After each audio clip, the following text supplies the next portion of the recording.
Well, it's about time. Hang in there. We'll be right with you. We're putting the last finishing touches on the show. Stand by for news.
And our testing. Testing 1, 2, 7, 4, 3. 2. Are we ready? Yeah, Are you we're ready? We're up and Methinks that today is Tuesday. yes, it It's is. the 28th of April, Yes, it is. meaning that we're fast approaching summer. Yes, we are. But if you step outside today, you won't think so. I don't know. It felt kind of good. Yeah, felt kind of chilly. Yeah. For those of us who have heard the warnings, but decided that someone somewhere was some sort of a geek who only wanted to scare us, so we took those worn out lithium batteries. You hear about this one? Oh yeah. They give you more juice for a longer period of time and wore out, right? That's what Bad. people did, Bad, apparently. bad. Right. When punctured or compressed, compressed is a key word here, they catch fire. Yes, they do. They're fire hazards. With the little fire that's created inside a very power crushing compacting machine on a trash collection truck with all sorts of trash, combustible trash, paper, are ignited from the little expired lithium battery, and that fire spreads, the fire department is called. Happened last week right here.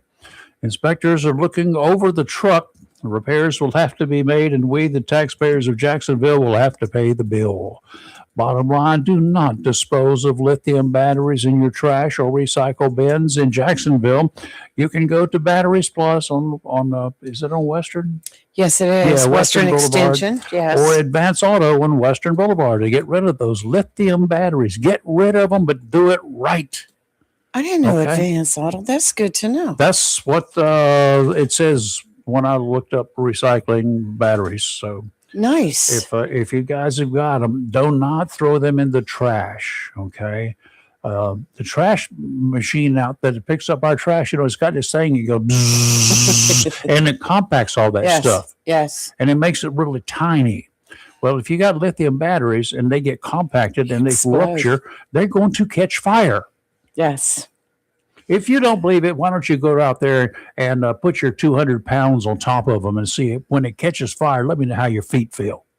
Well, yeah, it might explode too. You might lose a foot. Yeah, well, that's on you.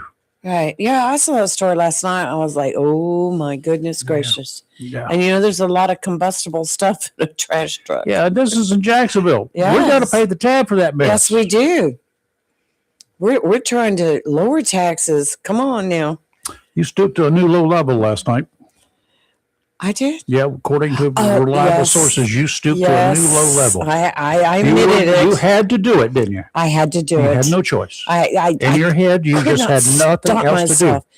So you tuned into a guy named Jimmy Kimmel, the guy that I called. I just had to see what he yesterday. was going to do. And Jimmy Kimmel Make sure I mute it. the Yes. wannabe woman, Why do you keep saying that? because nobody can be that witchy, but a wannabe woman towards Okay. another woman. We're back to Okay. that. Okay. Well, that's what it's all about. Well, he's. But anyway, he's he an remained idiot. defiant last night. He said he didn't care what he said. He And then he lied. I had to do it. It came on and I knew it would be the first thing out of his mouth. And he was like, I was just exercising my freedom of speech and I was making a he joke. has a right to do it. And he said, and my whole No thing class. was, I was referring to their difference in age because Donald Trump is like 80, whatever, almost 80. And Melania is younger than I am.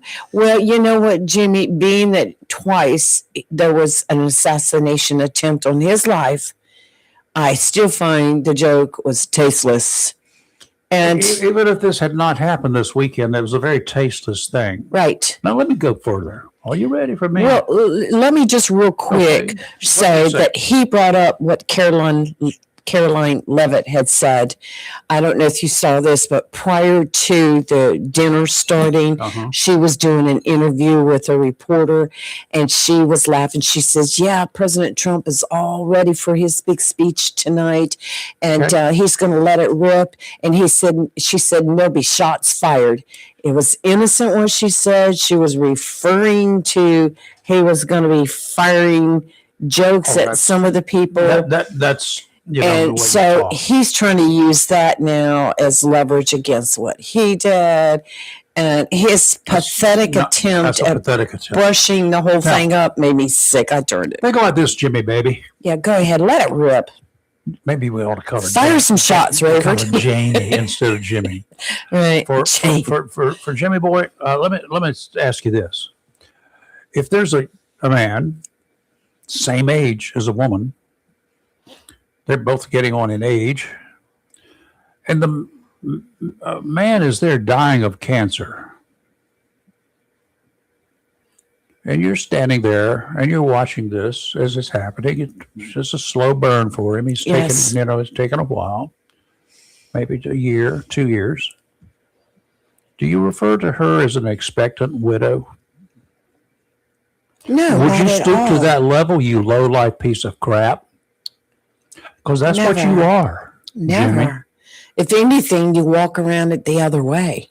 Yeah. You show support. Yeah, you do. And, he admitted, he says, well, I'm against this and I'm against that. And I've been very vocal about I don't care. You're blowing it off and it's not working, Jimmy. I mean, we were, when Biden was president, we had our feelings about his presidency, but never once did we ever wish harm to come to him. I blasted people for some of the stuff that they were saying about him on a regular basis. Right. And, I don't have anything against him as a man. He had his issues. I never did like him before he became less cognizant. I didn't care for him then as a senator because I thought he was a do-nothing guy. Yeah, I was not a fan and either. As VP, he was less than do-nothing. Right. But I don't know. And his president also thought he was pretty much a do-nothing VP. And most VPs are. In all reality, they get out and they do what they're supposed to do, but that's generally not much.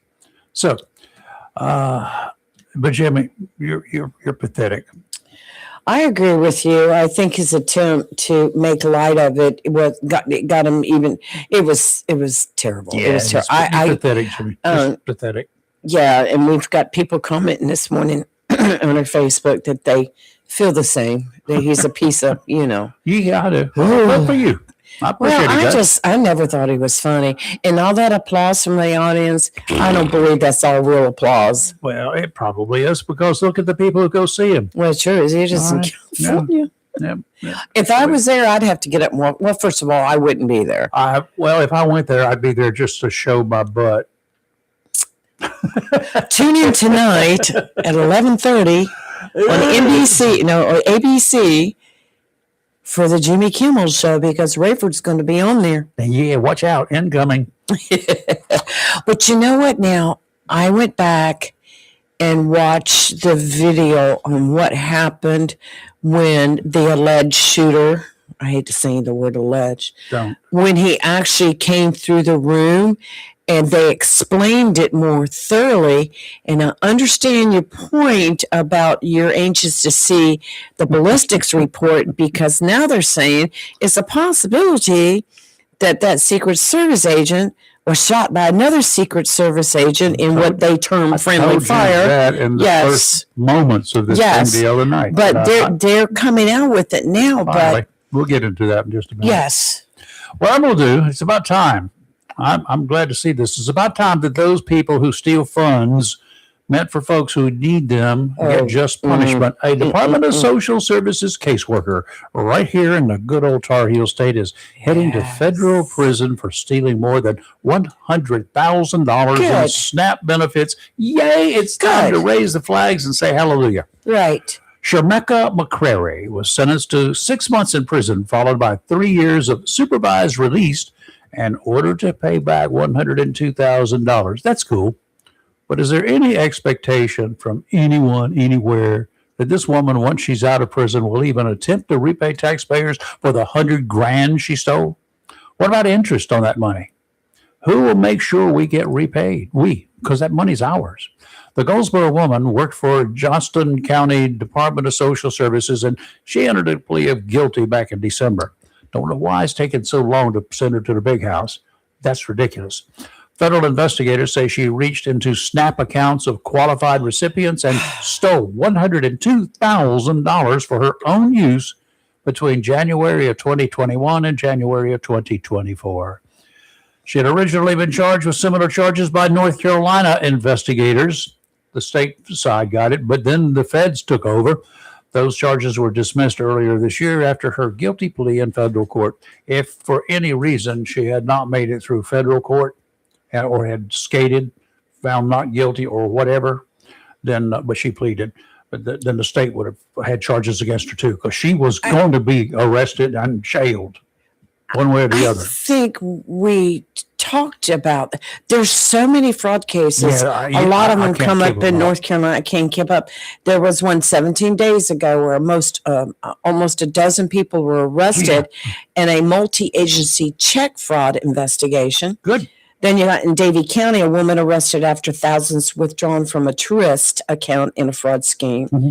And then you have another person back in December that was arrested, charged in the ongoing Duke Energy fraud case. Mm-hmm. And back in January 6th, a 19-year-old was arrested in connection with major fraud case targeting local charities. It goes on and it goes on and just keeps on giving. Oh, Rayford, I've got something really. I did not send this to you because I know that you get it too. What'd that be? But you go ahead and continue. I'm going to bring up something very interesting to talk about. Okay, well, last night I ordered something, and I use PayPal a lot because it's easy to guarantee that I'm going to, the money, if something happens, I don't have to pay it. They will go after the people, because they don't get it. But I ordered something, and then I get a notice from it was for $30-some, right? And then I get a note back and said, you ordered 3 of these, and it said it came from PayPal, paypal.com, service at paypal.com. Thanks for paying with PayPal.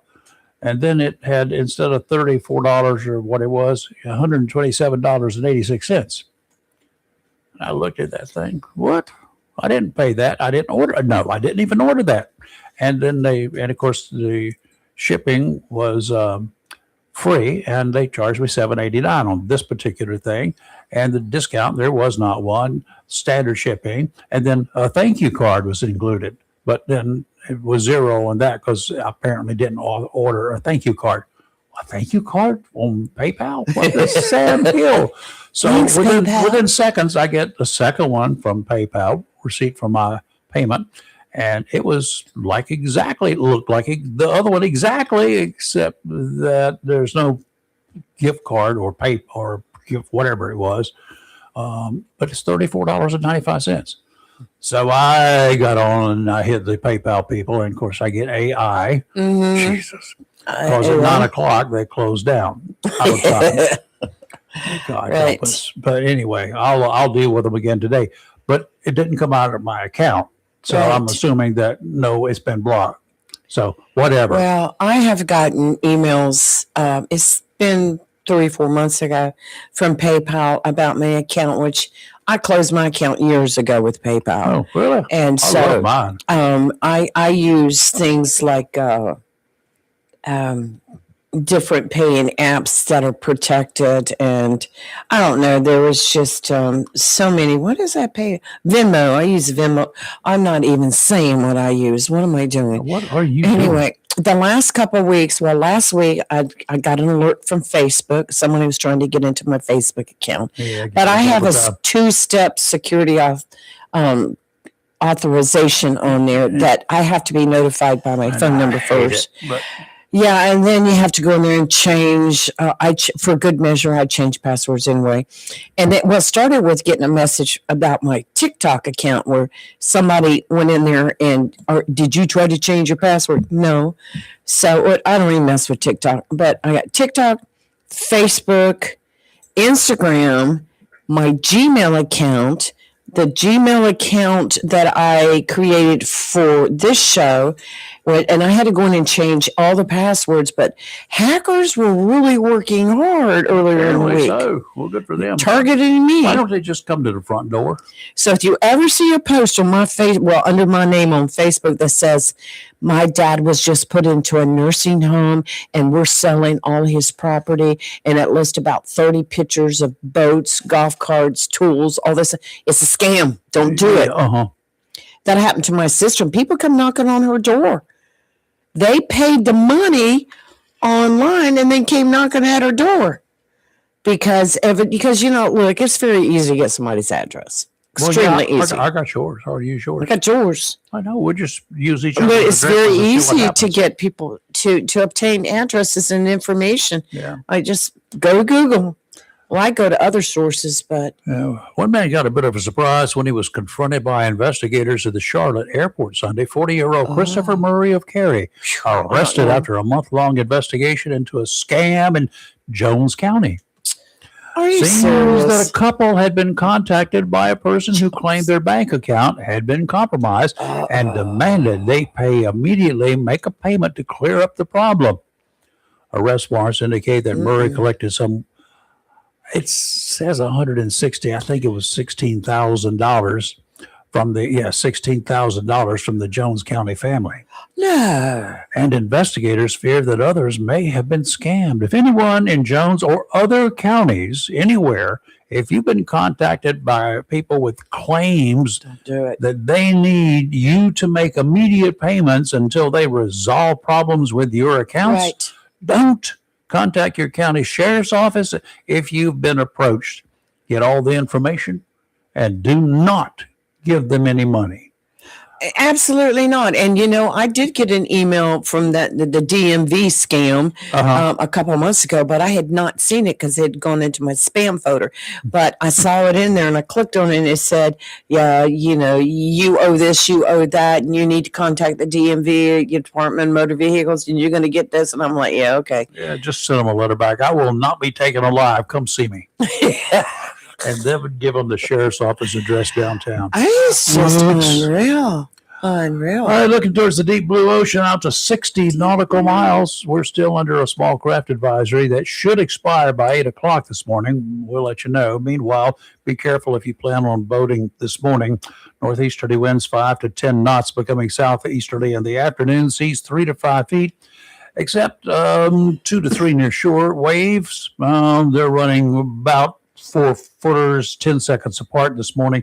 Sounds and rivers a light chop. Tomorrow, southwesterly winds 10 to 15, increasing to 15 to 20, gusts to 25 in the afternoon. Seas 4 to 6, 5 seconds apart. Nice. 2 to 4 footers near shore. Sounds and rivers a moderate chop, becoming choppy in the afternoon, or chance of showers in the morning tomorrow, and then showers likely with a slight chance of thunderstorms in the afternoon tomorrow. Yes. Thursday, northwesterly winds 15 to 20, gusts to 25, diminishing to 5 to 10 in the afternoon. Seas 3 to 5, 2 to 3 near shore. We got 4 footers about 6 seconds apart. Sounds and rivers choppy, diminishing to a light chop in the afternoon. A chance of showers again on Thursday. Hey. Okay. Go. Today, mostly sunny with a high near 73. Calm wind becoming south 5 to 8 miles per hour this afternoon. Tonight, partly cloudy with a low around 55. Wednesday, showers. We're looking at an 90% chance now of precipitation tomorrow, with thunderstorms also being possible after 2 p.m. High near 75. New rainfall amounts between a quarter and a half an inch are possible. Wednesday night, showers and possibly a thunderstorm, mostly cloudy with a low around 57. And Thursday, early morning Thursday, a chance of showers, mostly sunny with a high near 75. And we are looking at another low pressure system on Saturday. There is a possibility that Saturday we will get some good rain. Depends on where the system goes, and we're watching it. So grass is getting green. Kelly, if you're listening, turn your radio off. Okay, here's one for the books and a new one for me. If it's anything to do with animals, I'm leaving the room. A Texas woman is chilling in a jail cell today after investigators called by the operators of a graveyard reported a grave had been dug up and the newborn baby that was dead at birth had been removed from the grave. What? Police went directly to the home of the mother, the one of record, 33-year-old Tamisha Shanice Drake. Where do they come up with these? I don't know. She admitted to authorities that she had taken her baby's corpse and the container that it was in and left it in the driveway of a home nearby. The reason? Drake is charged with abuse of a corpse. She can face a sentence of 80 days up to 2 years in a prison. I hope there's some mental help with this one. The newborn's remains were reburied by the operators of a local funeral home, and hopefully she does not know where. That is just way beyond gruesome and weird. I thought you were going to talk about that Vermont mother that killed both her children over the weekend, and she was arrested Monday. But she is accused of killing her 6 and 7-year-old children, a boy and a girl. If you don't want your children, give them to somebody who will take care of them. People that will take them, if you know, and do not go use it. God told me to do it. You know, that excuse has been overused. Yes, it has. And no, that's not. You're wrong. You've got a serious issue. You're blaming someone else, and you hope it's going to help you get out of this one. Well, this mother was involved. Her and her husband are in the midst of a divorce, and with a lot of disputes involving children's care and living arrangements. So she's just mean. I guess you can't have it. I'm not going to have. If I can't have it, you're not going to get it either. Well, obviously he had been trying to go after custody, huh? Yep. Now we know why. She's a little crazy, a lot crazy. But hey, I've got something really interesting for you. Good. State Board of Elections, North Carolina State Board of Elections. What have they found? They have identified approximately, now this is North Carolina, 34,000 deceased individuals on the state's voter rolls following a comprehensive data comparison with the Federal Systematic Alien Verification for Entitlements database, which is the SAVE, S-A-V-E. So they submitted over 7 million voter records to the SAVE system, and this is what they came up with. The discovery comes as an added benefit of the state board's ongoing effort to verify the citizenship status of registered voters. The primary goal of comparing voter registration records with the SAVE database is to identify any non-U.S. citizen on the voter rolls. Well, what did we find? We found 34,000 dead people. Did they vote? That is what I would like to know. That's what we would like to know. That's what we You like. can take each one of those 34,000 people, which if they would just furnish us the name, we will get together a team, and I guarantee you we can go through and find out when they voted and after they died. All If right, they voted after they died, we got a problem. For voters who have passed away in North Carolina, the state board receives information from the North Carolina Department of Health and That's Human the local Services, boards, right? a process that occurs weekly and is handled at the county level. Yep. And I've known Onslow County to be in the past. In the past, they've done Except job. when my dad passed, I mean, it was like 3 days later, boom, he was off the rolls. So my mom too, but if you know somebody a friend, a relative who passed in Onslow County, let's look you up and see if you're still living. Hold on. I I got my blood pressure machine somewhere. One of them over there. Right. Okay. Well, where is it? My gosh. I'm looking for my pulse. Oh my gosh. My pulse. You know, up here is doctor in the house. Everybody that doesn't hear, this is the wrong place to be doing it, by the way. 34,000. Some counties are not doing their job, are they? I got it. Okay. Yes. Couldn't find it in the wrist. Maybe I got to If do you're it talking, you're breathing. I will be talking afterwards too. I saw that, and I'm surprised you didn't already, because you're usually right on that, because I know you get them too. I would hope that they would check and see if they voted after they died, because I really would like to know that. Find out. Well, isn't it if you go vote then die before the election's over? Don't they take your vote back out? They're supposed to take it out. How dare they? I was living when I voted. Doesn't my vote count? The vote doesn't count until the day of the election. Talking about votes counting. That would be tough, wouldn't it? This thing with HB 1038 that's been introduced into the state legislature. It was introduced April 21st.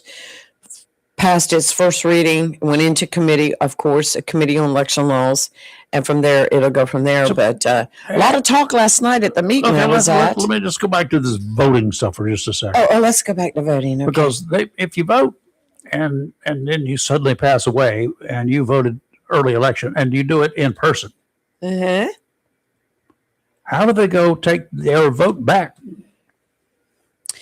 Well, do they have your vote and do they have your name on that ballot? They're not supposed to. You don't have anything. You've signed nothing on that ballot, right? There's no identification on the ballot. So how do they take it back? Well, there are numbers on. I mean, they do have a way of identifying. Good question, Rayford. I can't even be. I'm not going to say this is what they do because I don't know for a fact. We're going to find out. Yes. Well, do you know that the chairman of the North Carolina Board of Elections is an Onslow County homeboy, Good. Jacksonville High School graduate? Don't screw us up. Don't mess with us now. Now, but again, if they have an identifying mark on that ballot, then they know how you voted too, and nobody is supposed to know. Well, but how can they pull it out of the system? Okay. If you vote and it hasn't, and then you die. I can just about tell you how it works. They don't know exactly who you voted for, but they know if you voted Republican or Democrat. But, I'm not even going to venture into that. We'll find out the exact answer. Again, I died the day before the election. Right. And I voted 2 days earlier. And that ballot went through, right? Right. Is in the system. How do they know which one of mine was in the system? Can they go? How can they pull it out? If they can do that, then they know how I voted, and they're not supposed to. I would say that's true because I think each ballot is numbered. So there's something wrong with whoever says that they get those things, pull those ballots out. How did they do it? You know what? Good question. I'm going to find out. I'm going to get you the answer. Don't let them BS. Don't let them wiggle out of it. I want to know. I'm going to go through the state. I'm going to call Mr. DeLuca. Call him. I'm calling Mr. DeLuca, and I'm asking Dang it, him. I want to know. He's a cardinal. I have an inquiring mind. Well, no, you bring up a very good point. Yeah. But, I still don't understand. So if you go to vote, you got to live until the election day, right? For your vote to count. Yep. Why? You were alive when you voted. But the vote doesn't count until election day. Then let's not have early voting then. That's what I say. I I've said mean, that all along. If you're going to have early voting, make it 1 week.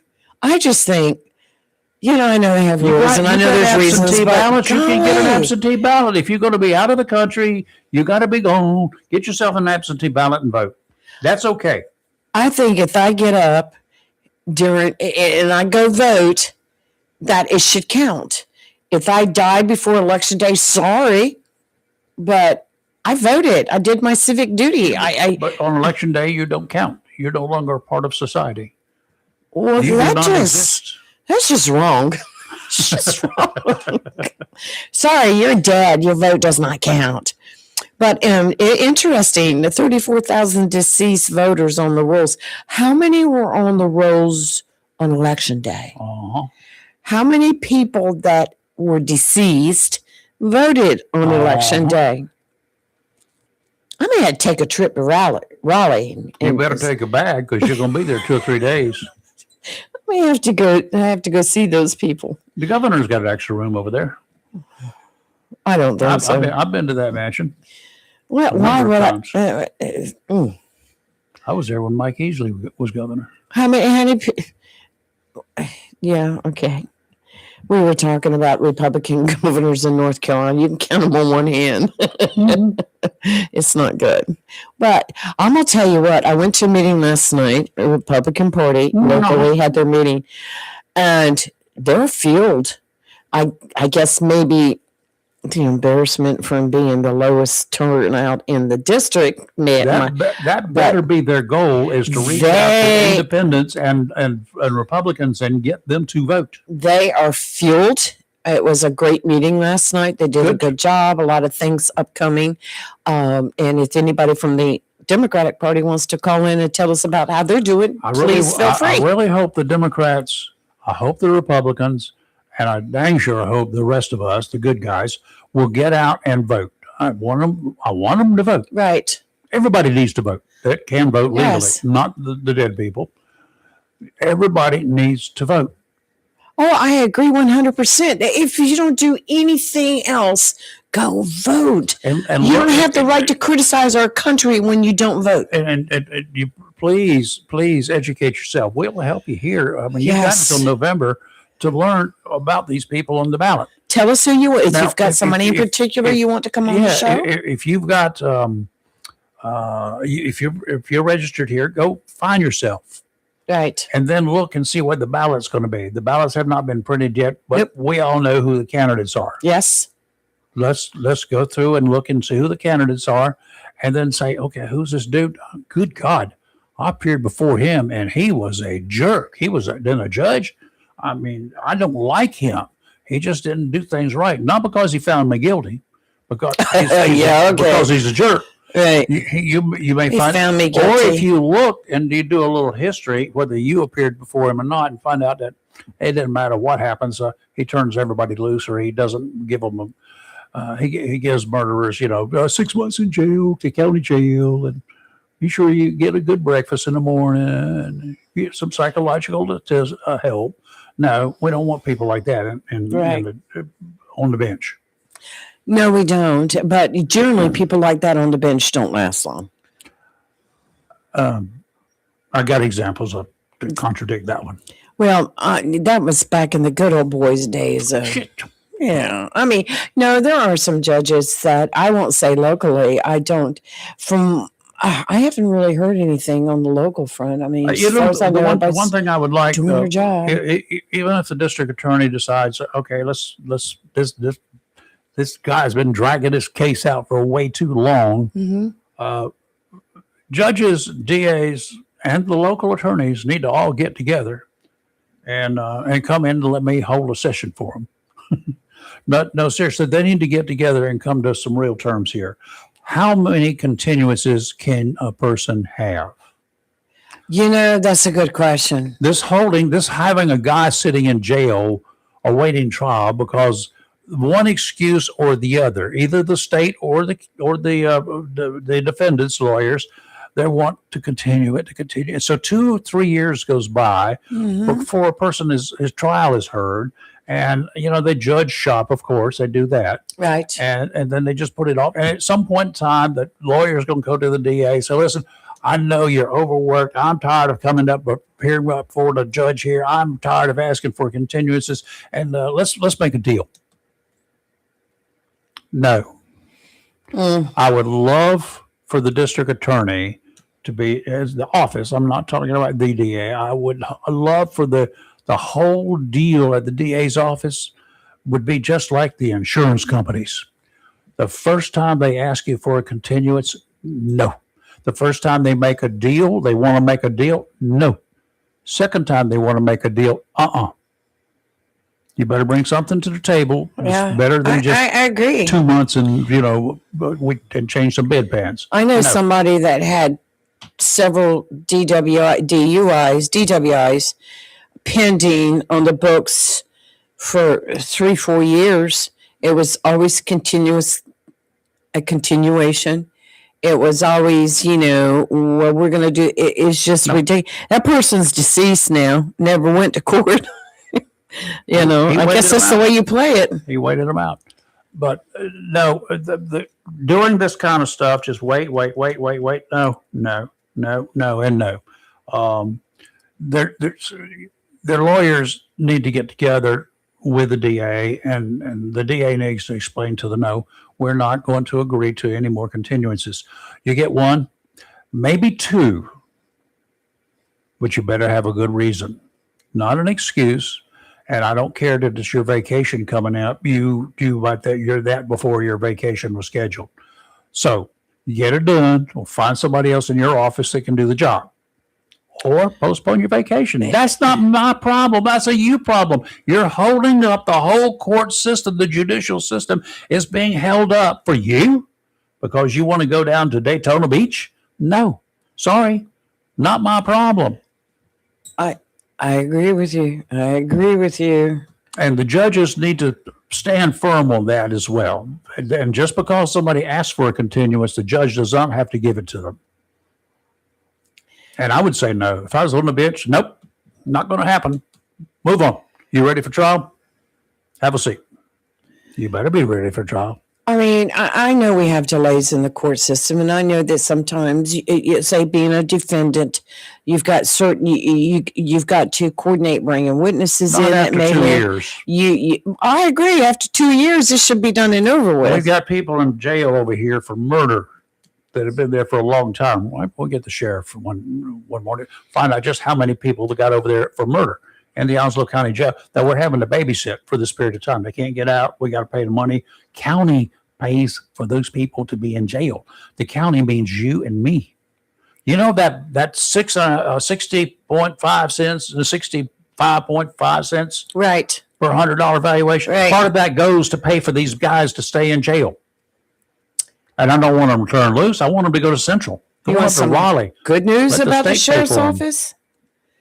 You talking about that? Well, also, just real quick, the sheriff said last night that due to the fact that the sheriff's office has received more money from the county, plus public grants, et cetera, state money, that they have now been able to fill all their openings for detention officers. Is amazing. And that they are now at a competitive pay rate Good. for their department personnel. Good. So, We'll get to keep great 'em. job, Sheriff. We get to keep them when you can do that. They're Yes. not looking for a job as soon as they spend 1 year with the Onslow Sheriff's Office. They got Yes. trained.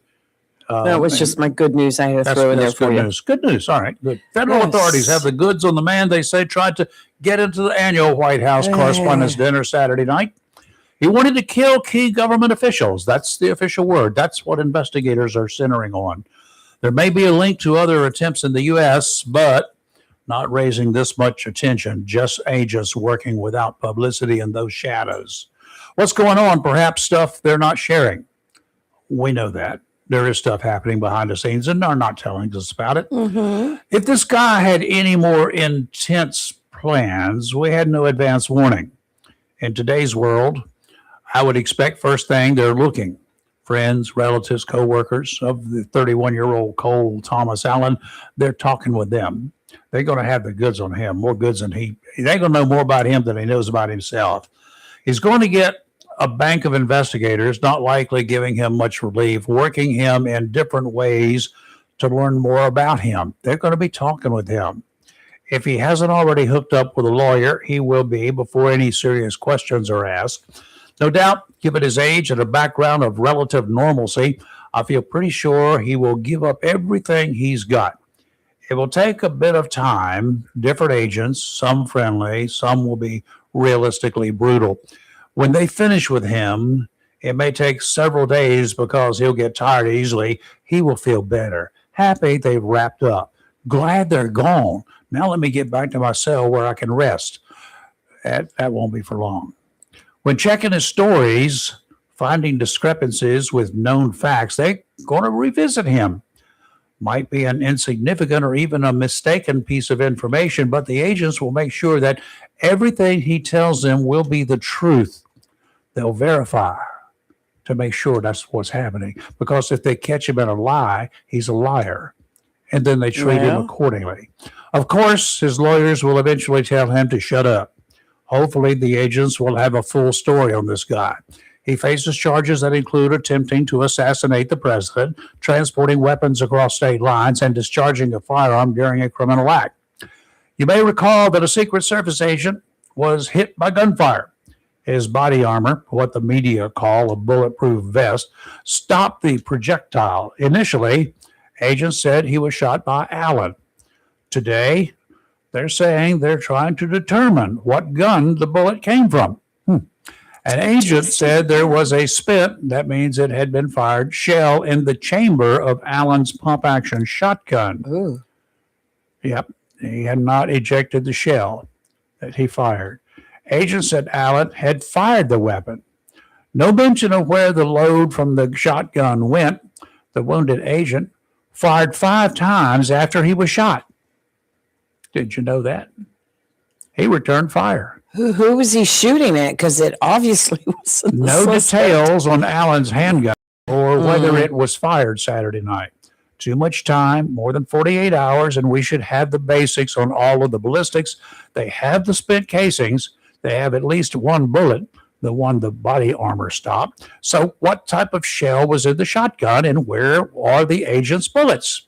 Lots of rounds were fired, more than 3 or 4. Yes. Lots of easy questions, but they seem to be having some difficulty coming up with some details that make sense. If there's an issue, a mishap, just let us know. It's okay. It happens. Silence creates doubt. Chances are Allen's a self-radicalized nut job, a typical loner. He has estranged relatives. He is a geek, has expressed online dissatisfaction with anything involving the government, is likely experiencing financial issues. We don't know, but I will guess that. He has no serious friends. We do know that. None, male or female. Spends time in demented online sites, and he hasn't had a hug in a long time. He'll get one in prison. Cole Thomas Allen will experience serious issues in prison if convicted. He'll be a hero in the wimp circles and an easy target for the bad boy prisoners. If he lives long enough to be paroled for whatever his sentence is, he'll likely die in a short period of time. Doubtful he has voices telling him what to do, meaning that counseling after prison will not be of much help. His effort at getting attention will only be headline news for a short time. In fact, today, he's not even on page 1. Did you know that? That's my take. What about you? Well, 910-333-0139, 910-333-0139. What do you think about this whole mess now today? I am tired of listening to all the different stories from all the different people There's not a whole lot that were there. I mean, it's the same story. I mean, I feel bad for anybody that was there. I'm sure it was traumatic. Oh, boo-hoo. But the stories keep getting bigger and more detailed now. I heard bullets whiz by my head. Yes. Yeah, you're going to hear that. Yes. And it's going to be on their resumes for every job they apply for. I was one of those that almost got killed. I hurt my knee when I dropped to the floor and got under the table. And, I'm just like, one of those bottles. Did you see that close-ups of that woman on one of the TV shows, movies, programs last night, taking the bottles of wine? Yeah, we were talking about it yesterday. Yeah. The video, they slowed it down and watched it, Yeah. played it time and again, zeroed in on her, and just like, holy crap. She was carrying every bottle. They were champagne bottles and a couple of wine bottles. I wonder if she had a corkscrew to go with that. The thing about it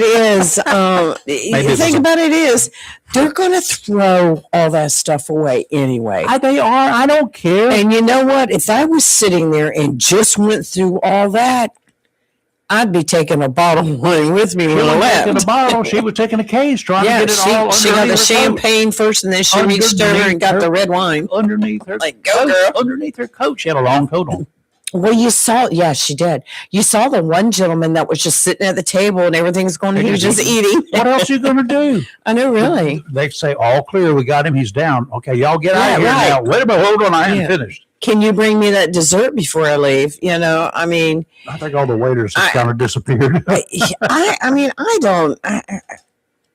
A lot of people, I'm sure, didn't realize they were probably still on camera with some of the stuff they were doing. But it brings up a good point too about the wait staff. Those guys, they hightailed it. Yeah, well, yeah. I think those people probably I quit at their homes. They probably they're not living in mansions here. They're probably more accustomed to gunfire than the correspondents are.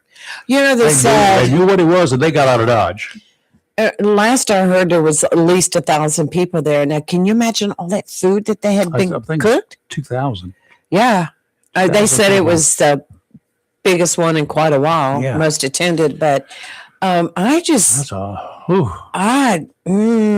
hope whatever they had not served, that they packed up and took it to one of the homeless shelters or something. I hope so, too. But I don't know. So, all right, what do you guys think about this whole mess? Have you had any more time to think about it, analyze it? Do you even care anymore? I'm just wondering. 910-333-0139. Has this become such a non-event involving this president, or is it because it's this president that is going to make page 2, page 3? He's like a cat. It's 9 lives. The one bullet, one of those rounds that were fired in Pennsylvania, that could have been the end of him very easily. Okay? Yes. The tip of the ear and the center of the forehead is not that far away. No. The guy was firing from a distance, and if Trump had turned his head the other way, he'd have been right in the line of fire, right where that bullet would. He was reading off that one board that had the facts and figures that he was talking about, and he had turned that way to read it. So he claims that board saved his life. It was such a freak event. And I'm going to tell you what, the people, not all people, but the people that are on social media going after Erica Kirk because she broke down in tears. She was there when it happened. She dropped to the floor, got underneath the table. But the woman is still grieving the execution, the assassination of her husband. I was standing, like I said yesterday, sitting beside and then standing right behind a combat veteran from Vietnam days. That's been a little while ago. Yes. That ended. Right. 1975. Yes. The last Marines got out. 1970. Wait a minute now. That's been that long ago. And when that 21 gun salute went off, that first volley, and he jumped. Now, it's been a long time. Yes. And he jumped. Yes. Now, why are you? And we've got this young lady, Miss Kirk, whose husband was killed. What, just a few months ago?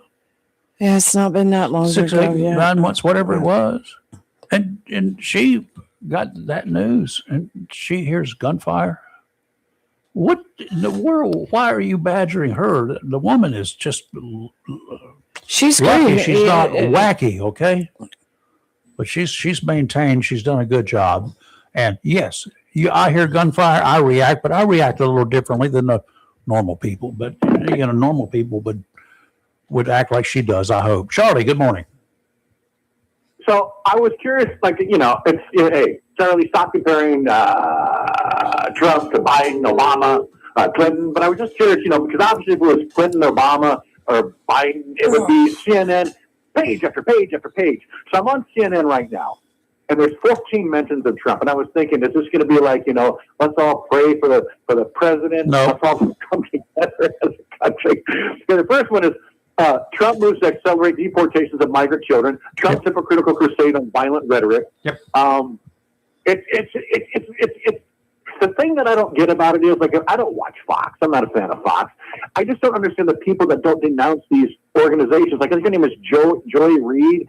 She's this black woman. She's kind of like, really loud, outspoken, Democratic, whatever. She's like, I think it was set up. It's like, there's something in their brains. And this is what's scary about the mentality of people, that they can't accept that there are people that want him dead. And you would think the Democrats would say, listen, we've got a lot of lunatics in our army.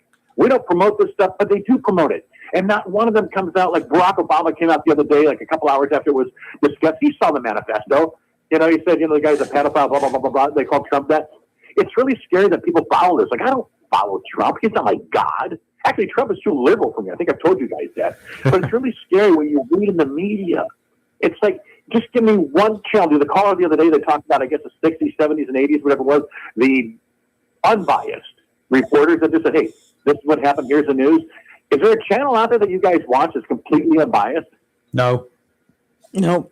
It's really sad. Yeah. I might call back later, but I saw Lee mention something about the wide angle. Yeah, you've got a lot of stuff going on there next to you, Rayford. Is it like an AC system or?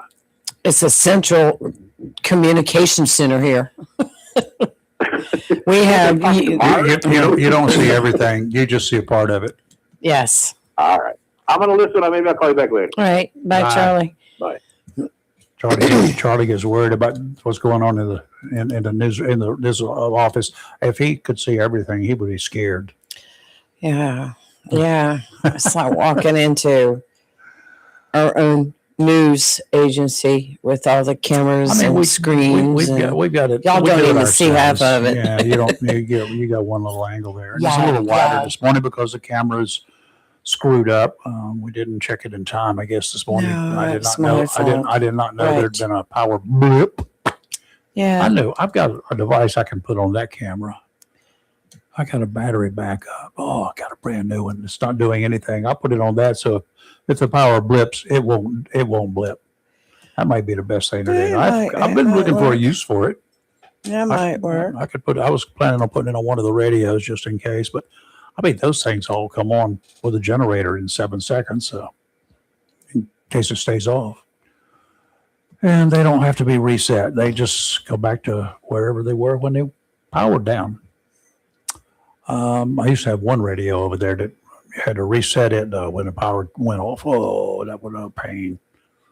Reprogram it. Oh yeah, and my laptop at home is set up with the type of protection I have on it that every so often when it cycles through, it will completely clean out all my history, everything. So when I go back into something, I have to re-enter my information, and it can just be crazy at times. Yep. But you have to re-enter everything, get it all back up there. So the next time you just open it up and go in. I understand security to keep people from getting into our system, or whatever system. But I can't understand me having a sign on to my computer 12 times or whatever it is.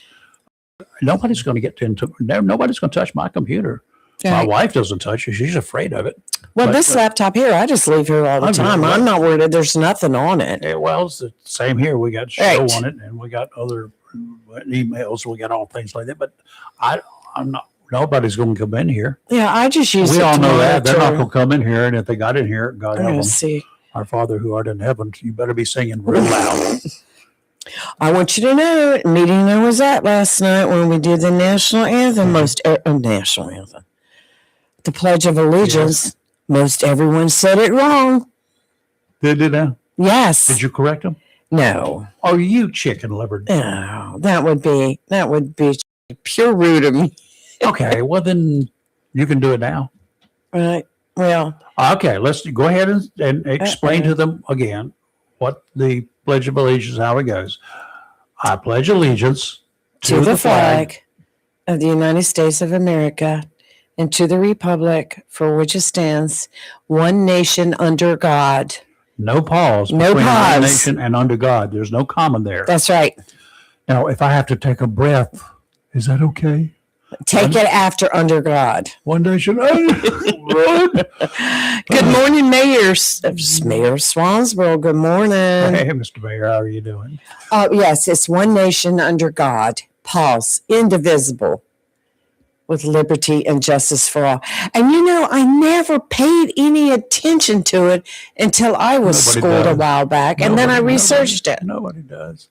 3 weeks. Interesting. Well, you know what happened on this date way back when? This date in history.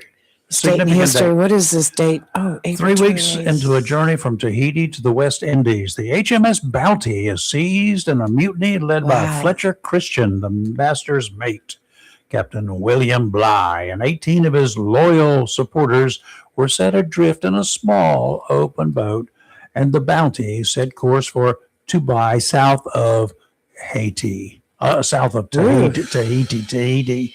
In December 1787, the Bounty left England for Tahiti in the South Pacific, where it was to collect a cargo of breadfruit saplings to transport to the West Indies.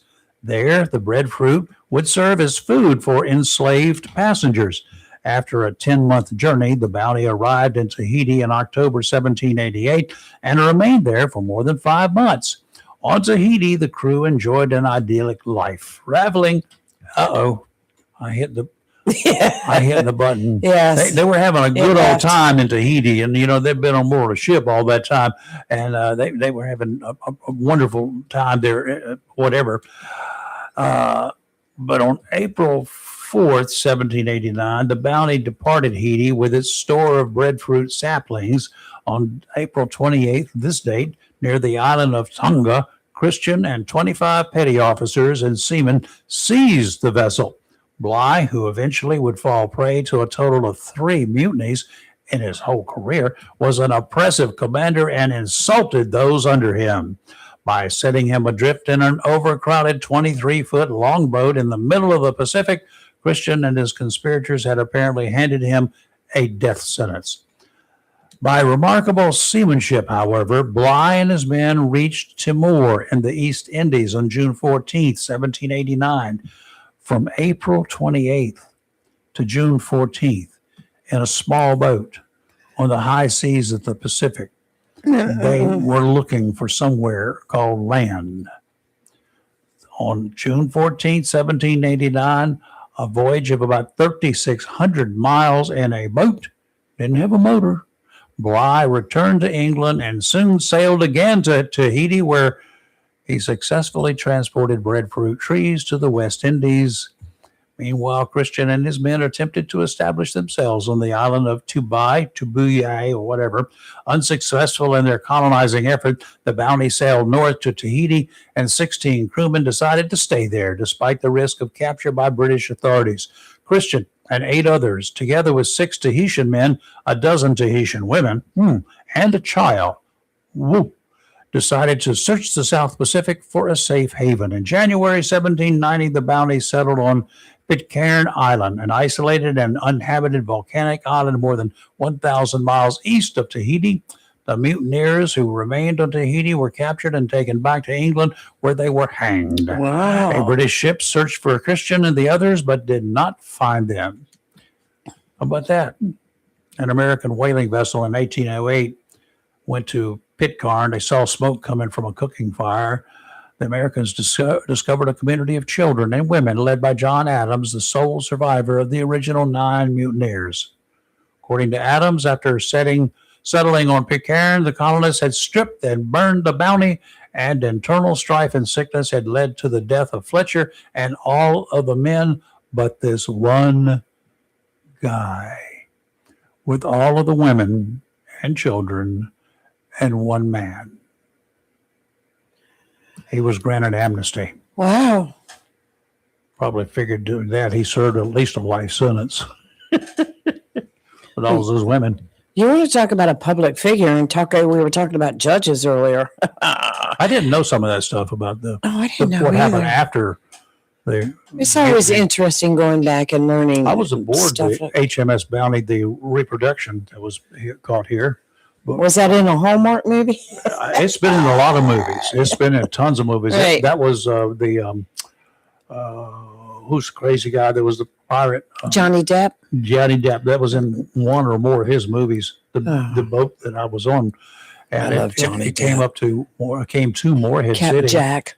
and way back in early 2000, maybe 2004 or 5, and they gave me a chance and the media a chance to ride aboard it, to come in aboard the Bounty to the Port of Wilmington, Port of Morehead. So Coast Guard gave us a ride out there. We had to transfer over from the small Coast Guard boat to the Bounty. We had to climb a rope ladder to get aboard. Oh my goodness. And watching those young guys, those young camera guys from the other TV stations and everything, trying to do this, and then yada, yada, yada, yada. So came time for me to go up, and I did it like I was trained to do it many years ago.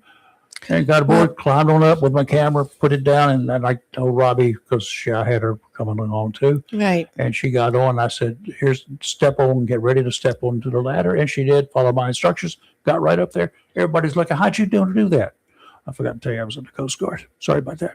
A coastie. Yeah, y'all. Well, you're talking about boats. You're talking about Morehead City, about 4 more weeks, and it'll be time for the Big Rock. You know, I follow that religiously. I love the Big Rock. Yeah.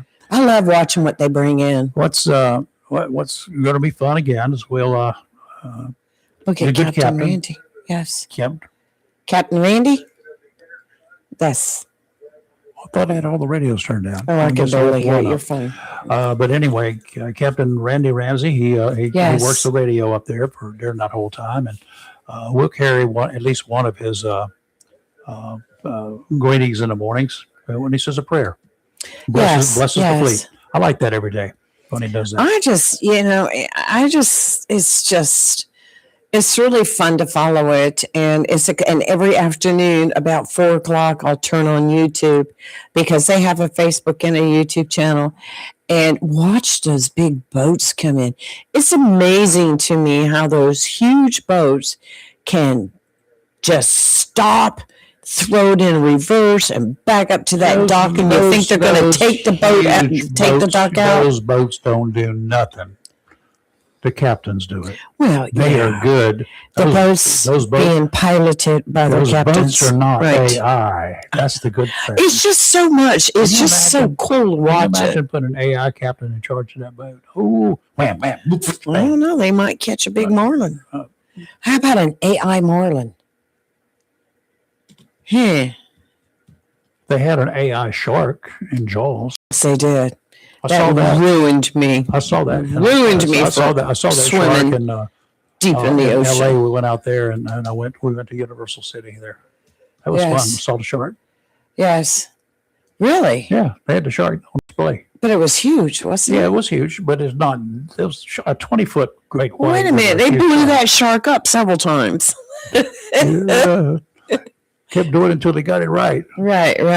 We were talking. That shark would not perform like it was supposed to after all the work they had done on it. It could only do certain turns that they were not able to get all the shots they wanted to do. How much more could they have done? It was a mechanical failure. Terrifying. Well, you watch that thing come up out of the water and eat a boat. Your imagination was eat people. Your imagination was it. Just like.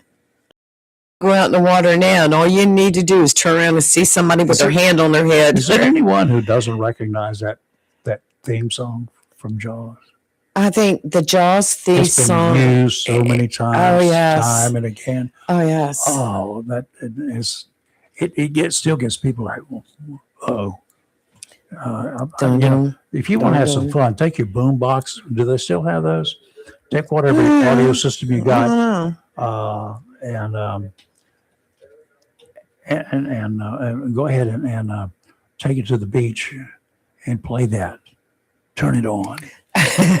Real loud. Play it real loud. Did you find it? Oh yeah, here we go. See what people do.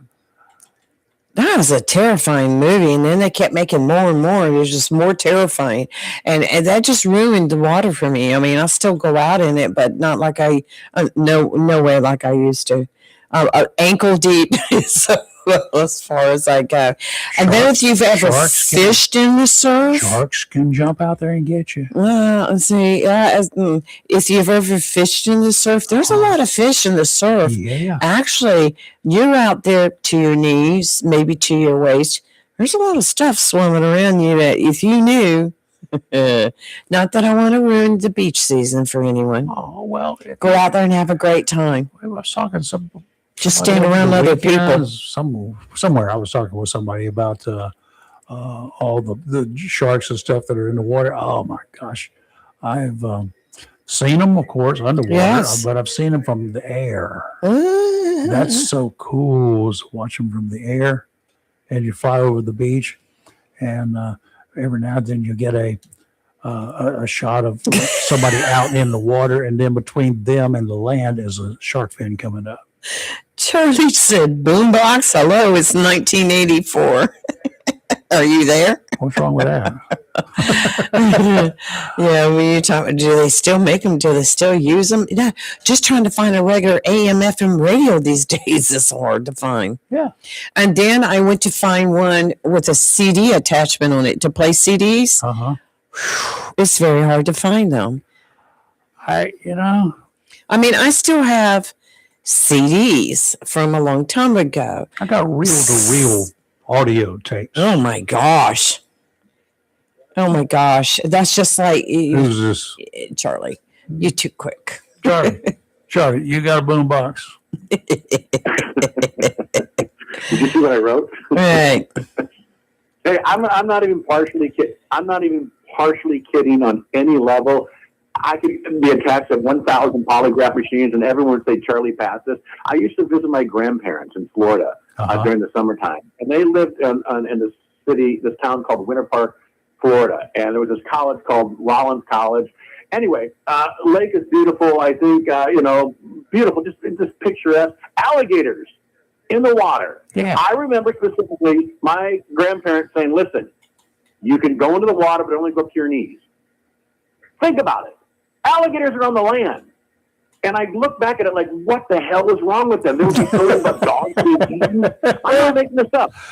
And I look back at it thinking, what was in their brain? Also, I've got a tape. I'm never going to play it. But I was out on my own one day. I was like 9 or 10 years old, and this guy was like following me all around. And I didn't know what was going on. I ran up back to their apartment. They had a tape recorder on. They taped the whole conversation about this man like trying to abduct me on tape. But they had me in water I'm telling you, look it up. They had alligators in the water. Yeah. Just like the sharks. I don't even go in the ocean. You don't know what's there. You can't see it. I know exactly what's there because I see it. I've got pictures of a lot of it.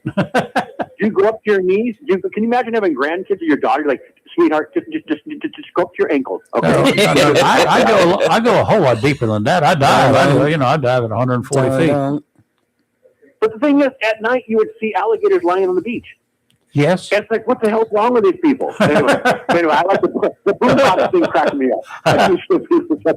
Hey, you should get your cassette tape player out and go down, your boulevard, and I don't know what you're going to do. I don't know. All right, bye. Who knows? You could wear one of those. There it is.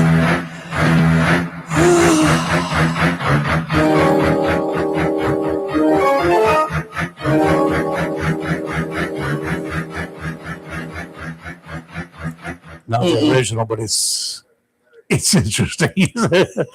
So many people that come out with sound effects and everything else for Jaws.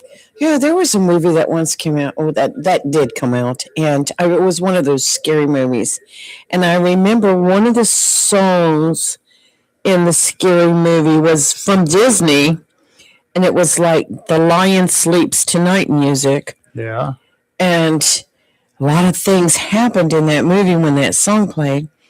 And I remember there was a restaurant on 17 South. It was on the right-hand side going down near where they had a trailer park.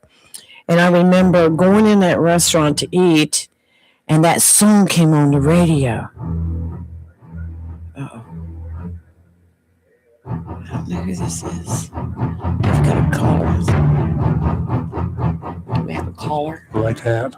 Yes. I don't know who this is. Okie dokie. It's probably a fisherman calling in. Good morning. You're live and local. Can I help you? Hello. Anybody there? Line 2. Well, it's probably Yep. a spammer. Likely somebody calling wanting to sell me something. Life insurance. Mm-hmm. Or Life death insurance. Hey, you know the state Insurance for your boat. you now gonna give you $20 to get buried. Well, okay, give it to me now. Well, spend it. No, Rayford, when you die, they even take your votes from you. So forget it. Yeah, but if I voted, I'll bet you they'll go back to 2001 and take every vote that I ever cast. But you're still living. That doesn't matter. Once I die, then they'll still I go have back got into to it. find out. I've got Yes, to call it's somebody. who knows. 34,000 dead people are still registered to vote in North Carolina. Well, they were. Well, if I'm hoping that they're off the rolls now. Right. If I did it a few elections ago, I went and picked out people in the newspaper who Right. had died, and I kept a record of them for 6 months. Right. And then I went back just before election time, and only 2 of them were still on the polls, Mhm. were still registered. And that was because they had died the day before. I mean, they hadn't gotten, but in Onslow County, they had removed everybody for the 6 months that were listed obituaries in the paper. Well, not paper. Well, we did have a paper then. I kept a list of every one of them, and I ran them 2 days before the election. But you know, Rayford, you That's go pretty in good. there early voting. Yeah. You get your ballot, you fill it out, Yeah. and you stick it in the machine. You think it's And the gonna be machine good? calculates it, and it stays in that machine until the day of election, 7:30 p.m. and up, when they hit that button. So my vote's in that machine. How dare you take it out because I died? Or how just do you, don't get it. How do you know that it's my vote that you took out? Well, not only that, but how do you know now that your vote did count and didn't get taken out by mistake? Or you're like, oh, let's take out some votes. We'll just say the people died. How do we know? We're going to stir up so much controversy. Oh, Lord of mercy. I don't know. How do you know? I don't know. It's interesting. It's a mystery. I got a story for you. We were talking Sure. about judges earlier. This is out of Texas. Forever disqualified are the headline news. Is the headline news. A judge turns in her robe after being accused of handcuffing an attorney during a courtroom argument and issuing a no contact orders to her staff. The judge, Speedlin Gonzalez, 61, was indicted on 1 count each of unlawful restraint by a judicial officer and misdemeanor official oppression over the December 2024 courtroom incident. Now, this happened, but she just recently resigned. She was serving as a judge in Bexar County Court 13, and even though she overwhelmingly lost her reelection bid in the Democratic Party primary last month, she was on her way out regardless. But she's now been forever disqualified. She was charged with a judicial complaint alleging she exhibited unprofessional demeanor, threatened a defense attorney with contempt, and ordered the bailiff to handcuff the defense attorney and place her in the jury box. The jury box. Well, she just resigned, but in October 2025, a second complaint was filed alleging she exhibited unprofessional demeanor towards a criminal defendant and that she failed to timely proceed on a motion to modify bond conditions and 2 writs of habeas corpus. Yes. 3 additional judicial complaints were filed in February and March of this year, alleging she abused her judicial authority by ordering court employees to have no contact with former employees. Could you imagine having the bailiff handcuff an attorney and then making the attorney sit in the jury box?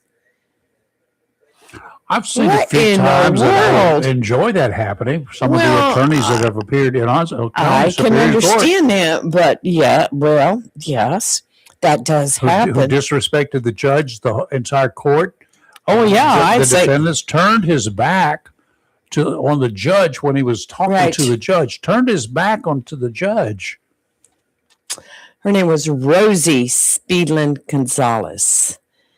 Yes, she was a very leftist judge, let's just say. But yeah, had the attorney handcuffed, put her in the jury box.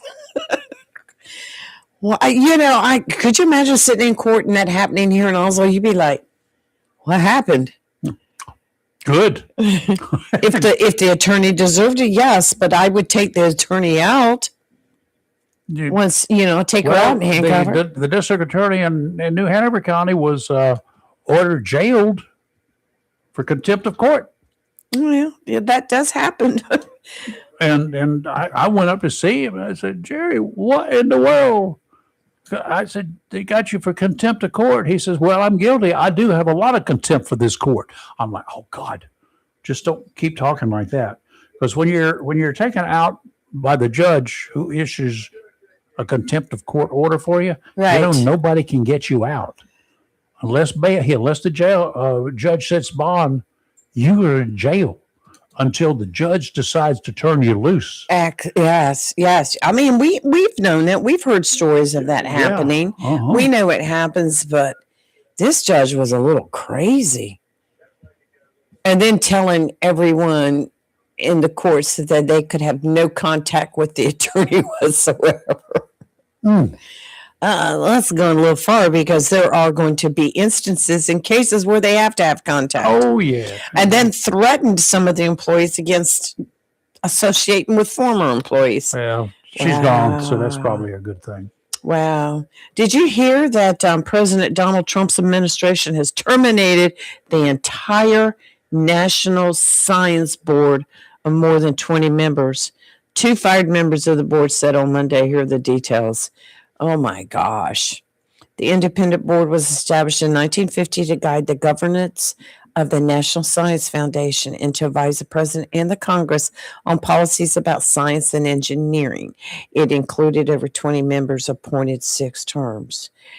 Oh my gosh. Are they paid? If they're paid and they're off the payroll, good. It saves us money. Yeah, the 22 members. What do they do?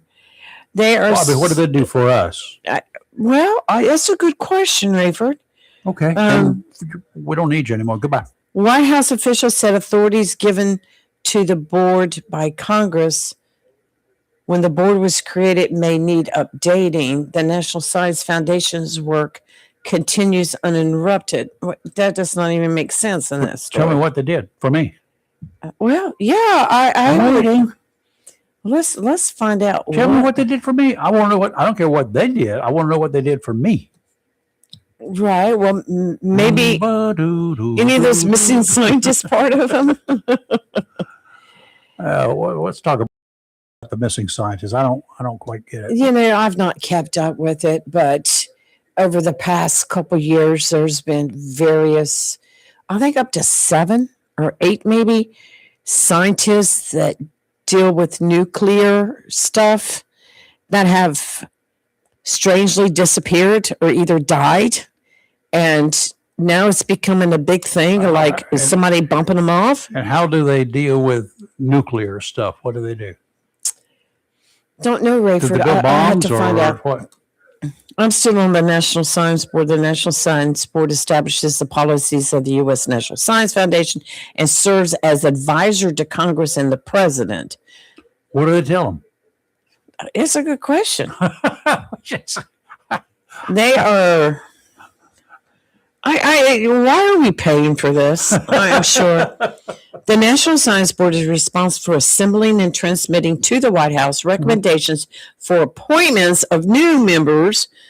Well, okay. What? You got the requirements for the board, nomination and appointment, and then it goes into Privacy Act. Okay, let's find out who's paying for these. Who pays? Well, we do, but that's why? I mean, what do they do? What do they do? I don't know. Maybe our next caller can tell us. That's Steve. Oh, good. Maybe he's looked it up. He beat me to it. I hope somebody It's has. an independent federal agency created by Congress in 1950. Oh, gosh. What? What do they do, Steve? Hey, good morning, guys. Hey, good morning. You're on the hot spot. You're the center of attention now. What budget is? National what's this group called? National Science Board. Their do? budget is roughly $9 billion per year. And we've got hungry people. What do they do for us, Steve? Do you have any idea? If I said anything, it would be speculation, but if I had to assume something, I would say it had something to do with like peer reviews and scientific community.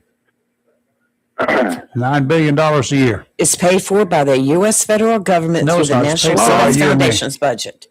Right. Yeah. That obviously that's a big number, but not knowing what they do and how big the organization is, I don't know how I would comment on that. Yeah. Okay. I watched something interesting last night. If you want to talk about big numbers, Absolutely. was the aircraft carrier Gerald their Ford. grocery month is $1 million. Okay, you're kind of breaking up. Yeah, Go to the light. Go to the light. I watched a documentary on Gerald Ford yesterday, and their grocery bill on the aircraft carrier Gerald Ford is $1 million a month. What? What are they eating? Well, they got. Right, and they serve roughly 17. But That would be about right. I watched a documentary on it, but it was interesting. But I had no idea that it was that much money involved with just mealtime. Well, let's get the old calculator up. Yeah. 17,000 meals a day and $8 million a month. 8.4. $1 million a month is the food bill, is the grocery bill. Okay, $1 million a month for 17,000 meals. Yeah, I'm reading right Per here. day. It says Right. has a daily grocery bill of almost $8.4 million to feed its crew. A daily grocery bill of $8.4 million? How can I get on this? How can I get on the Ford? $8,400,000, right? Right. The ship prepares up to 17,300 meals per day. That's $494 per meal. What? No, is that $8,400,000 a day? Or This per is month? what this says right here, which That don't sound right. That doesn't I don't sound know right. for sure, but the documentary I watched yesterday said that it was $1 million should a be month $1 million, for the grocery yes. bill, so that would be $12 million a year. Yeah, there may be some different numbers out there, though. I don't know for sure the accuracy of the one I watched, but I thought it was accurate. Daily consumption, 1,600 pounds of chicken, 350 pounds of lettuce, and 20,000 cups of coffee. Yeah, Yes, that's what I've seen too. that'd be 10,000 of those. 20,000 cups of coffee for 5,000, more than 5,000 people, 17,000 meals. I mean, that's. That needs some Sanka. Sanka's cheap. Right. But government, they have big bills. So that's why I would say Yes, they do. that amount of money for that, But organization. So tell me, how much is that? How much is their grocery bill a month? $1 million. A month. My understanding is the grocery bill is $1 million a month for Yes. the aircraft carrier Gerald Ford. Okay, now. Now, that is the biggest one. Yeah. Okay, there's 17,000 meals. A day. Yes. So you would have 45 times 3. 170,000 meals in 10 days at times 3 would be roughly around 700,000 meals a month. Good Lord. 510,000 meals a month. Okay. And, Wow. and $1 million a month. Mhm. Well, if they weren't paying the military during the shutdown, how are they paying the food bill? That's money that was appropriated last year. See, all of those figures are screwy because that comes out $1.96 per meal. Well, they're Right, having chicken right. and lettuce every day. Yeah. So, figures lie, liars figure, right? Well, I was going to say, I'm sure they're extremely efficient in, Oh, I'm sure. in their meal preps. You know, Yeah, it's not like they're having the steak and military was lobster. big on that. Yeah. I was on 2 aircraft carriers for a couple of days each. And one of them was the America, one of them was the Kennedy back in the 70s. And the meals were good, but, nothing. They do eat better at sea than they do at dock. I will tell you that. And I've been aboard a couple of submarines, and they ate very well, which I would hope that they would. How do they cook on a submarine? The documentary I watched said that when the Gerald Ford was commissioned, that they started a new standard of the quality of food that they serve, and how many calories they provide per day. So, they have said that to figure out a certain thing because you're in confined quarters generally. Yeah, you can get out, walk the deck, and the deck is long. You're dealing with 8,000-9,000 foot long decks, and up the stairs. You can do lots of exercise right on the ship without a weight room. So you can work it off, but you're still in confined quarters. So they do have to figure out a special meal for you. All right. Hey, the actual reason I called in this morning, because y'all were talking about the scientist that is mysteriously help me out. Disappeared over the last 3 years. Yes. Some of them were pretty interesting. One lady was working on anti-gravity propulsion systems, reportedly. Oh, okay. And so they were actually, these scientists are like top secret science.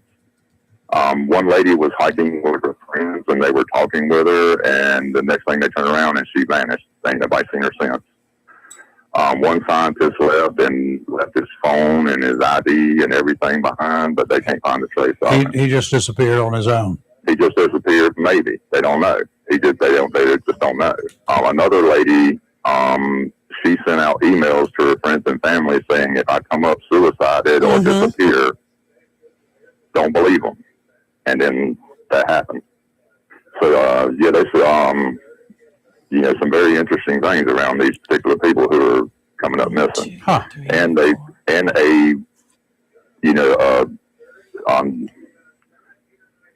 reoccurring theme of what types of things they were working on. Right. They said it's drawn attention due to their expertise, the mysterious circumstances, and the timing of events.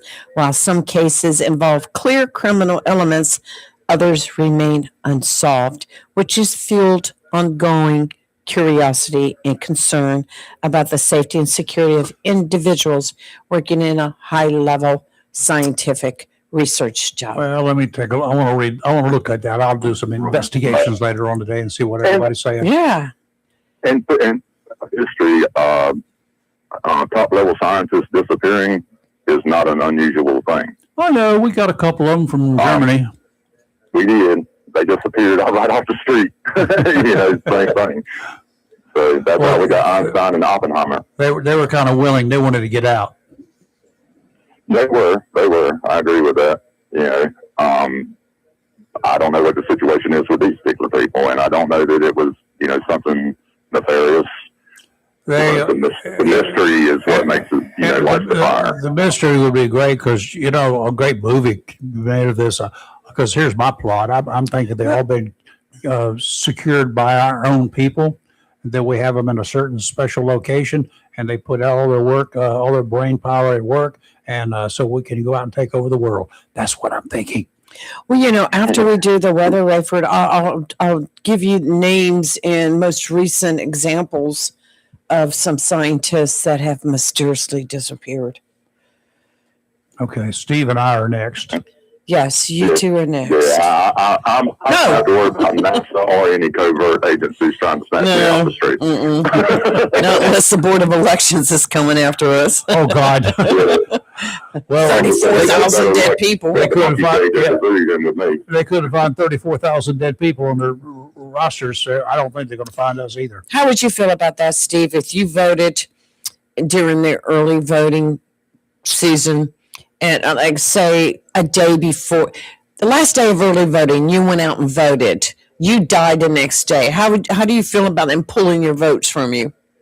You were I alive. don't know that I would feel anything. You weren't after feeling I- That's true. I mean, I believe all my feelings would be complete at that point. Yeah, that was done. That's a one and done. Yeah. What would be my reflection on that? Yes. Now, Yeah, from now, of course, that's circumvent the vote, man. I'm always going to fall on the side of if somebody cast a vote and it was legal, then it should be binding. but it was legal at the time they cast it, right? You know? here's my question, Steve.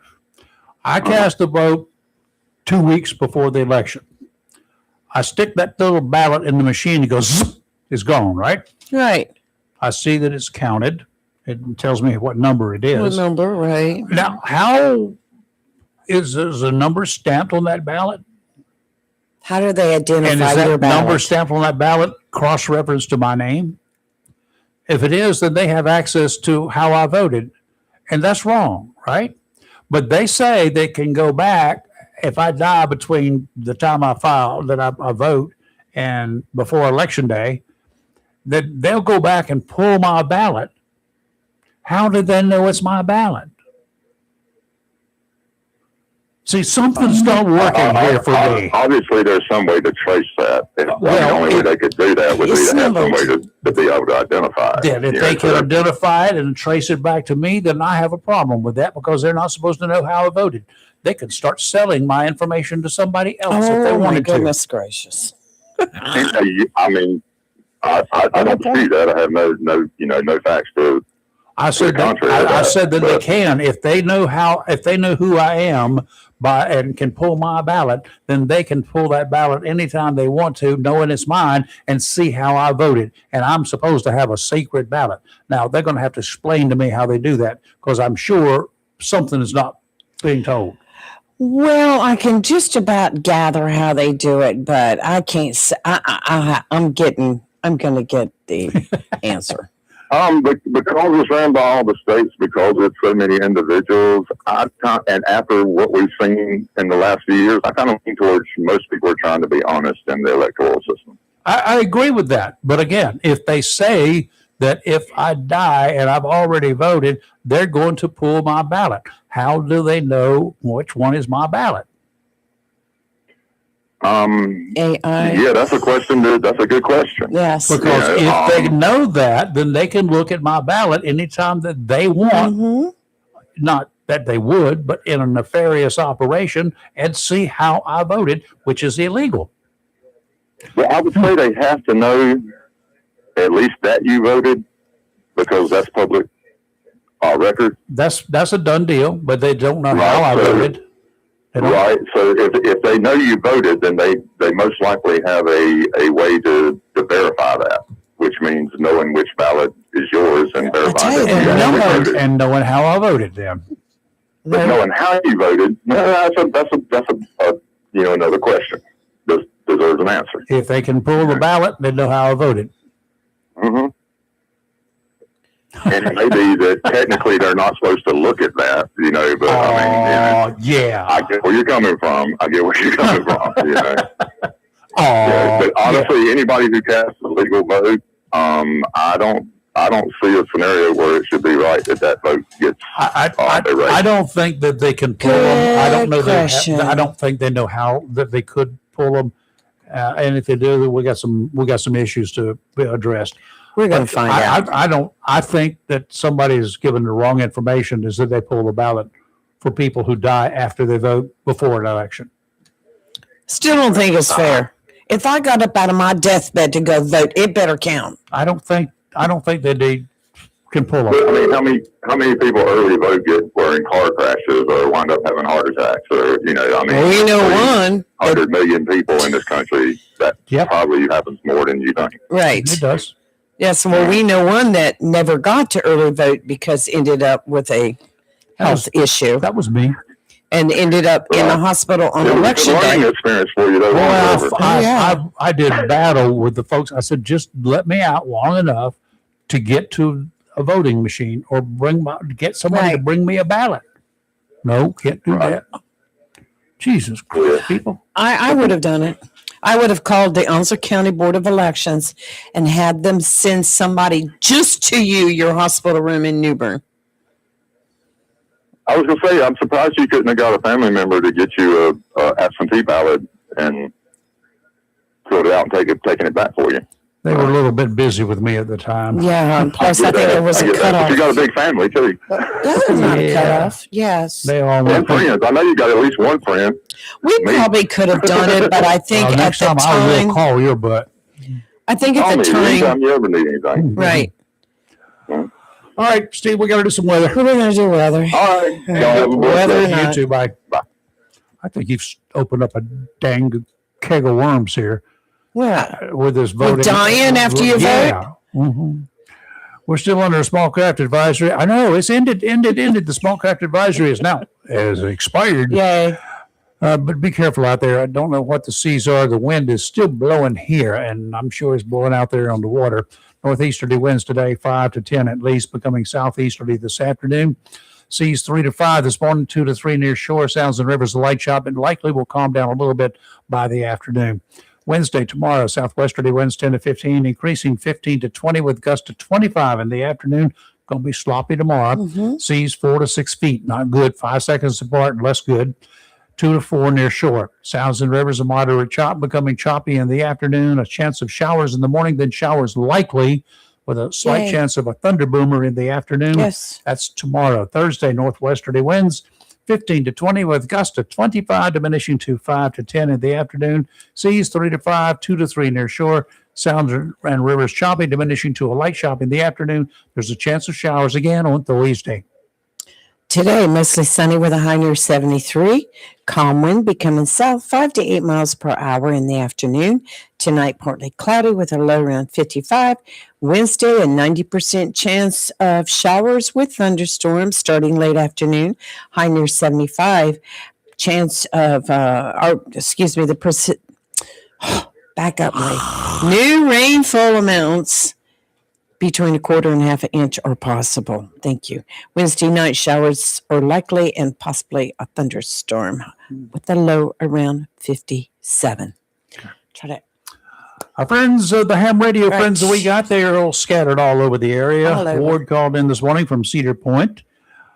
48 degrees there at the time, 84% humidity, 30.24 inches of mercury and falling. He had light northeasterly winds at the time, no rain. Woodlands, Lee called in 42 degrees this morning, 88% humidity at her house, 30.17 inches of mercury and falling. Hang in Easterly there, Tom. winds at almost nothing. right. What?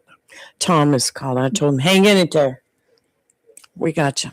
Lee, our buddy Lee. I was so happy to hear him this He was in the morning. back swamp straight Yeah. from the Hey, hills of Lee. West by God, Virginia. 39 West by degrees, God. he said this morning, in back swamp, 99% humidity, 29.94 inches of mercury. No wind, no rain. In the borough, Joe said 44 degrees, 99% humidity, 30.18 inches of mercury. It was calm and 0.01 inches of rain. He was also at Emerald Isle walking around, 51 degrees there, clear and light northerly wind. Randy in Southwest, 38 degrees, 99% humidity, 30.19 inches of mercury, clear, calm, no rain. Brian was in the borough, 47.8 degrees, very specific Brian that he is, 85% humidity, 29.83 inches of mercury, calm, no wind and no rain. And River Bend, Dale called in, 41 degrees, 99% humidity. He does it this way. 1,014 millibars. That means 29.94 inches of mercury. No wind I don't do math. and no rain. Here at the studio, it was at that time, I think, 43 degrees. It was 43 degrees then. It's now 51 degrees. Temperatures on the rise, 85% Yes. humidity. That's nice. There's still a chance of rain, 29.98 inches of mercury in the barometric pressure thingamabobber. We've had no rain, and the winds are quiet. They're right now 2 miles per hour out of the northeast. And we've had peak over the last few hours of 4 miles per hour. And we have our friend Tom on the phone. Tom. He's Tom. Hey, Hey, Tom. you play the drums? Tom. What happened, Tom? Oh, he's off. He went away. Oh, okay. We'll call back, Tom. Anyway, while we're waiting for Tom to call back, let's talk. Oh, here he's calling right now. All right, Tom. Okay, we got you, Tom. Yeah, I'm here. How you all doing? We're Fine. hanging How in are there. you? It's How are good you? to see you last night. Good to see you, Lee. No, your subject on the elections hit on something that's going up in Virginia right now with their redistricting That's right. concerning when does the election actually occur. The Democrats are saying that it only occurs on one specific day. The Republicans are saying that it starts when they open the polls for them to go ahead and start the voting. See? And the difference concerns the time frame that they would have been allowed to hold the redistricting election that they just held. Yeah. Because if it goes with only the 1 day of voting, which in my opinion is the last day for voting, then they met the standards.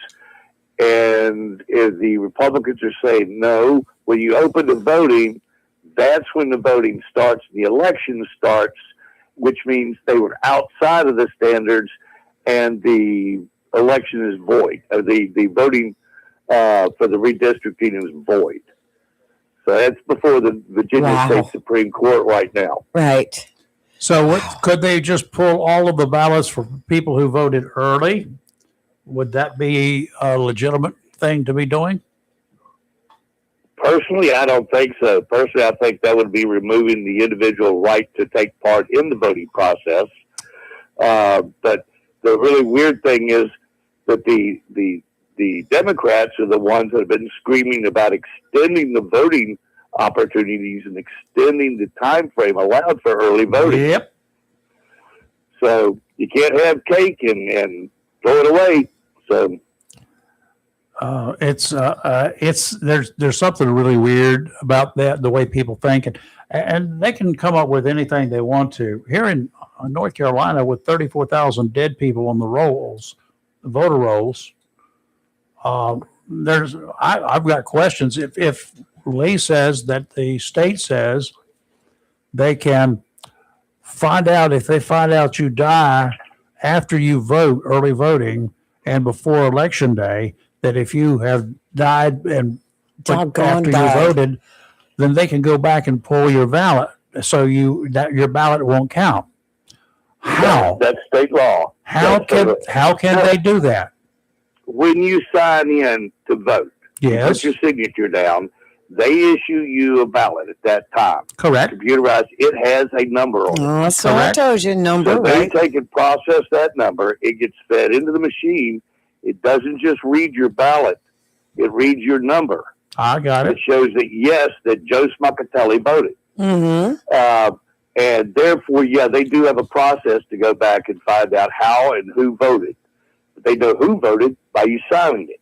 Right. They know how you voted by going back and looking at the numbers. The number. What is the safeguard? Where's the safeguard to stop some individual or individuals with malice aforethought that would go into, after the election, go into and start pulling ballots, looking at the names to see, and they know how these individuals voted possibly, and just go in to pull their ballots because they've got a number there assigned. They know what it is. Go in and pull that ballot and either destroy it or whatever. What is to stop that from happening? There's only two things there, Rayford. And that's one would be personal integrity of the individuals, That's how and it went the up. other one would be that it's against the law, and they would have to have heavy punishments of fines and possibly imprisonment for doing that. And trying to catch them is called impossibility, right? Yep. If you got two people working to do it, it's conspiracy. You got less chance because the other one could swear that the other one was down the street at Dunkin' Donuts. I'd be like, I don't know nothing. I don't know nothing. I don't know like nothing. that. I don't like that safeguard that we don't have. Right. That to me is a problem. Being able to pull the ballot. I'm going to have to vote on I'm going to have to feel on this way that the other, either limit the voting to like a week instead of one day. It used to be. What's a week different going to make? If the fraud was fraud. I support making voting day a national holiday, and you go vote. Everybody, get the line out there. Have somebody handing out coffee and donuts or whatever. Well, it used to be they closed the liquor stores on voting day. Oh yeah. Yes, it did. And I remember lines of people when I was in elementary and middle or junior high school, lines of people in the school. We didn't hold gym. We didn't have gym that day because that was voting day. Yep. And nobody went into the gym. You went and sat in the library. But it just, now it's got like, hey, let's extend it out 6 months. We don't know what's going to happen in 6 months. I learned so much about candidates the last week or so of their campaign. When I learned things in that time frame, I say, thank God I have not voted, because I thought I kind of liked that guy, or I didn't like that guy, and I do now. It goes both ways. Yeah. I mean, if they want early voting, give them Thursday, Friday, and Saturday before Election Day. That's enough. That's more than enough. Yep. Get an absentee ballot. If you're not going to be available, then get an absentee ballot. I know the Board of Elections hates it, but I strongly suggest that people request an absentee ballot, fill it out the way you want to fill it out. Don't mail it, but go vote on Election Day. But in case you can't, then that ballot can be mailed. In my case, I was in the hospital suddenly. Mm-hmm. Then that ballot, anybody could have mailed that thing for me. My wife would have dropped that sucker in the mailbox. But then I have the problem that it has to be in the Board of Elections by midnight on Election Day. Yeah, I think they've changed that a little bit, or we're trying to. I don't know. There was some talk about getting it for like 2 days or something. As long as it was postmarked. I don't know what the law is right now. I don't either, but that's the way it used to be. You're right. Every election it changes. I remember back here in Afghanistan, where like a week after the elections were over, somebody found duffel bags full of absentee ballots that had been filled out that were sitting in a hangar over there that never got counted. Yeah, that's wrong. That's on them. They should, not on the voter, but that's on the military. They did not get those things submitted. Excuse me. So anyway, thought I'd bring that problem up that they're having with Virginia right now, because what happens in Virginia can leak across that border. So we got to be careful about that. I still think we need border patrol and a barrier cage and border checkpoints on the borders, our borders. So we want passports between us and Virginia. Absolutely, and I have to sign off. Real ID.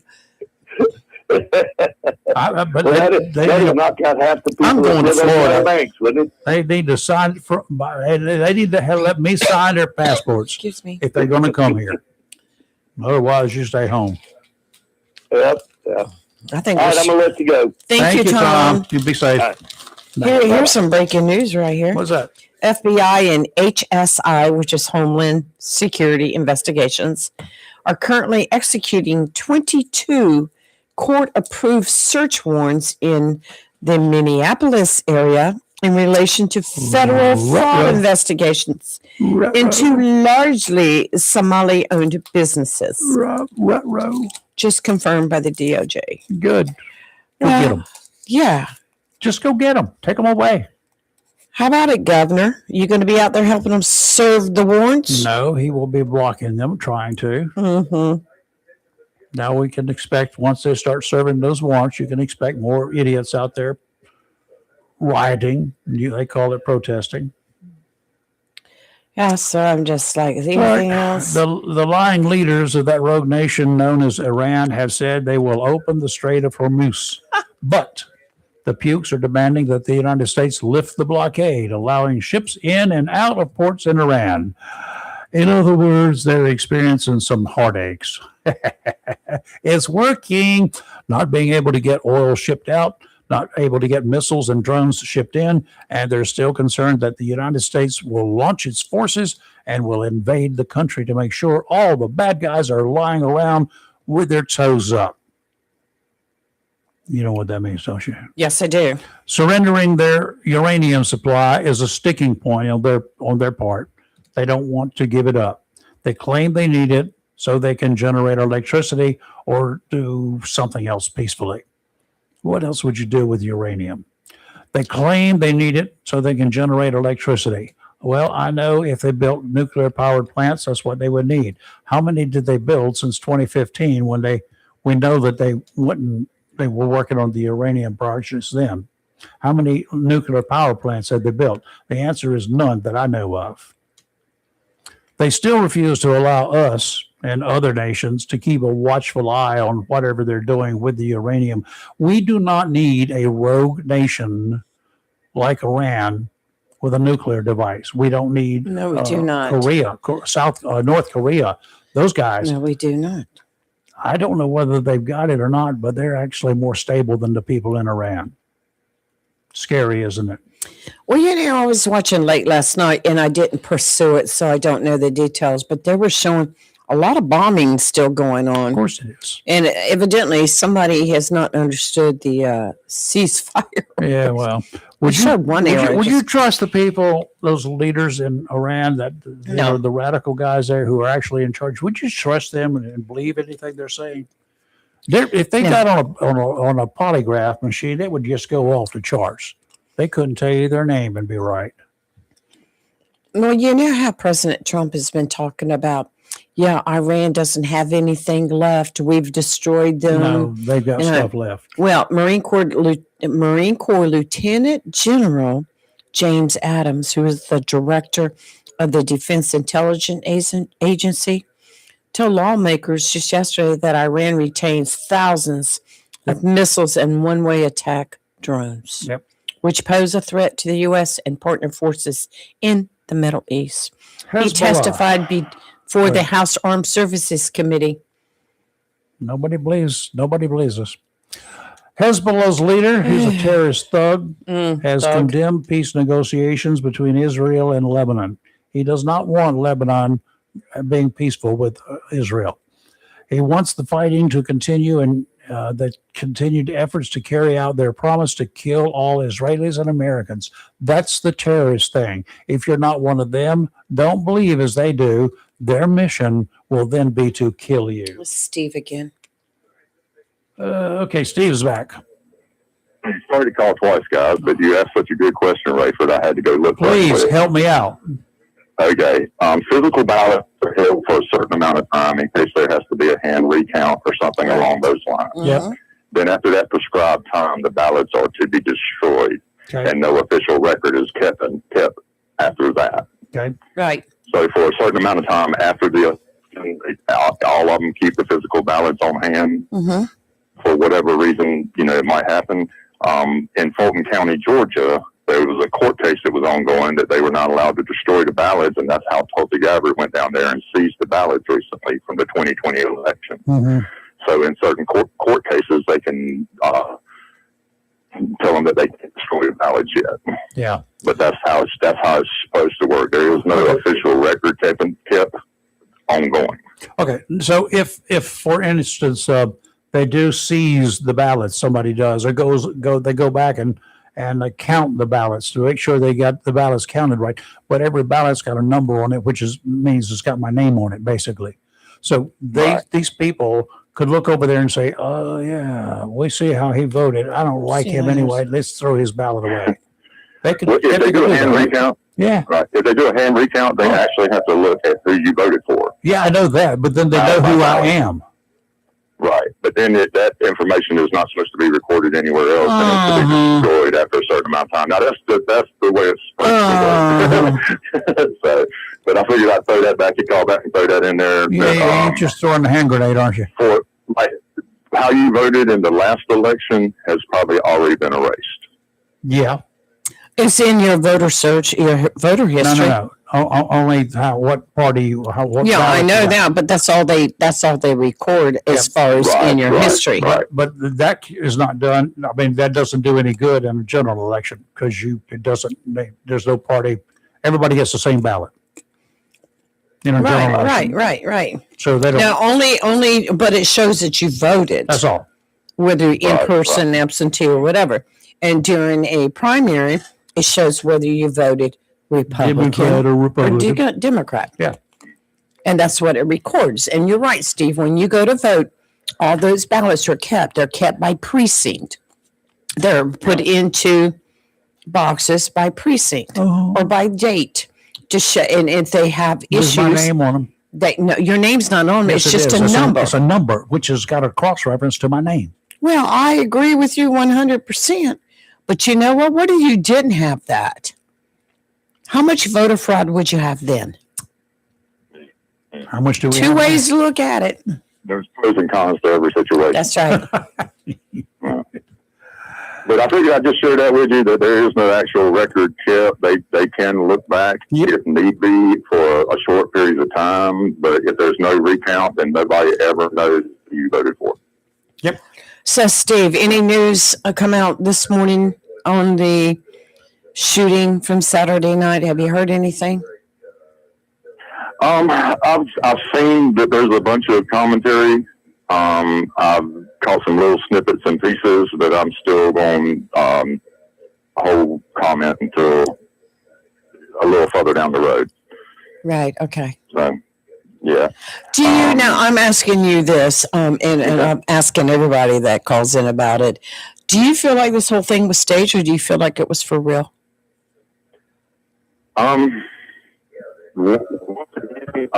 would lean towards it being real. That's my instinct, but Right. my intellect tells me I don't have enough information to make an informed decision or opinion about that. Mm-hmm. Yeah, so I'm still on the fence, I guess you would say. Yeah.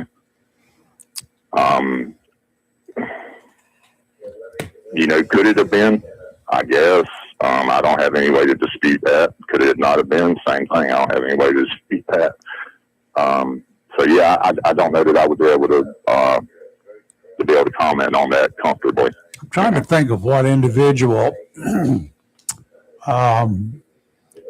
with that you could trust. Let's just put it that way.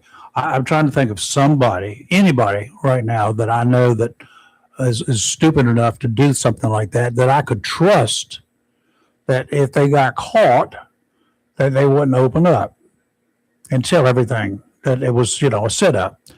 And I'm pretty certain this guy who's out there in La La Land, I don't know that if it was a setup, I don't know that he would even know he was set up. That would be a tough thing to do, because trying to set something up like that as a conspiracy would be really tough. That would be that would be treason. Right. And my instinct is always who, what, when, where, why, how.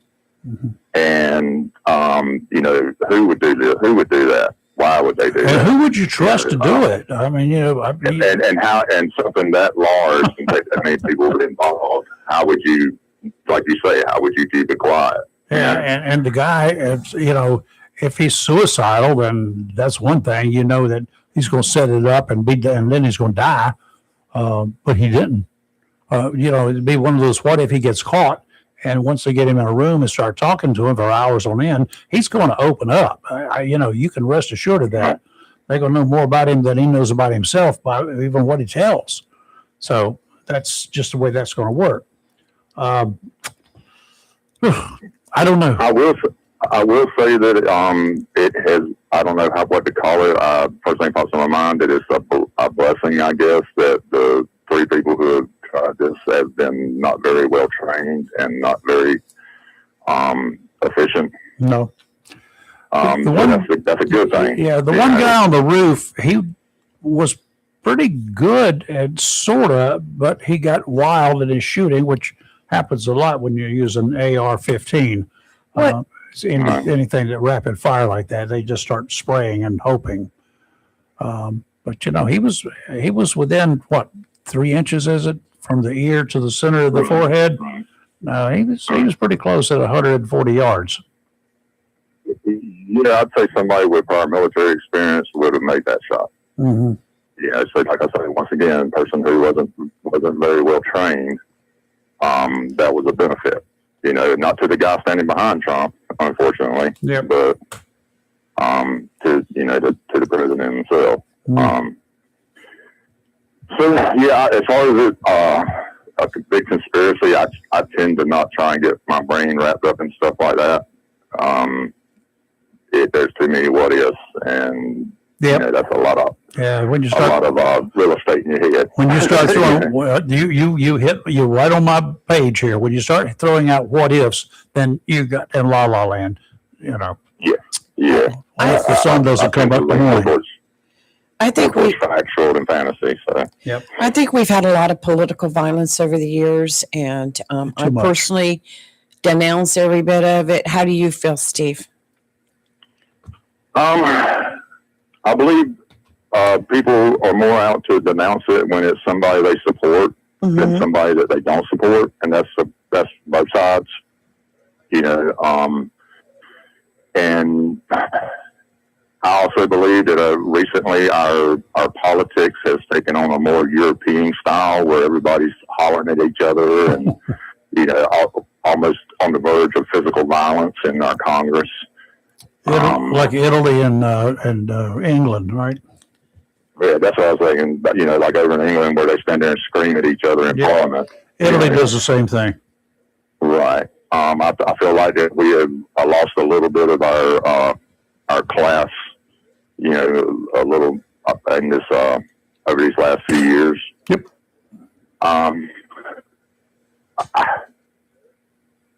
Y'all can draw your own conclusions as to why, the bar has been lowered over the last few years as far as what politicians are allowed to do.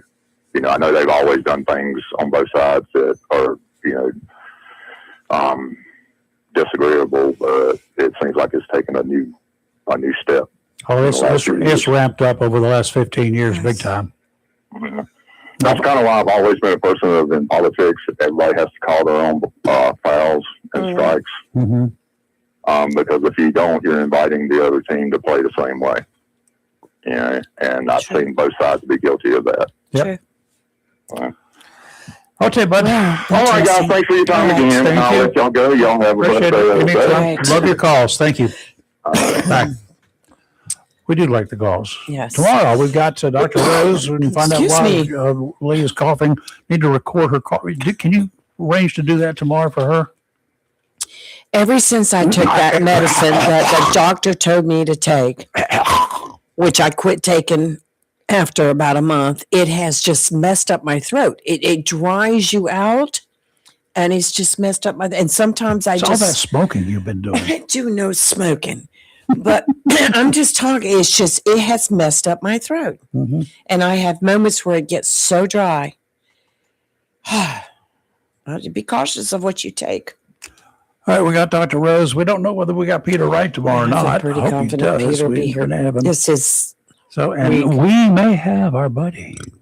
We should have our buddy tomorrow. Yes. We should be finding out right about now whether we've got him tomorrow, right? Yeah, Chris should be back tomorrow. Yes, we're counting on Chris tomorrow. Yes. I got some shells over here to give him. Yes. And I got to have him sitting in too because I'm going to be gone for a couple of times. I got to take a couple of breaks tomorrow, take a quick run. Yes, you do. You do. So maybe, hopefully, Chris will be in here. Anybody who wants to come in and sit in a chair tomorrow for a while? Yeah, come on down. Come visit us, or come on down. Come be a co-host for the day. Yeah, we can do it. You may have to be. Well, I should be able to get all the weather information. And if not, you're going to have to sit down over there to the radio. I can. I know, but there's 5 of them over there. You got to pick the right mic. Like sometimes I know, you were so funny. Oh. Is this frequency busy? I started laughing. Yeah, there's a wrong mic I picked up. I wasn't doing that. I was supposed to be doing 20 meters. All right, we'll see you in the morning, y'all, live and local Real Talk, where we are awake, never awoke. That's a new word, awoke. Awoke. So we will see you tomorrow morning. Be safe, okay? Bye. Bye.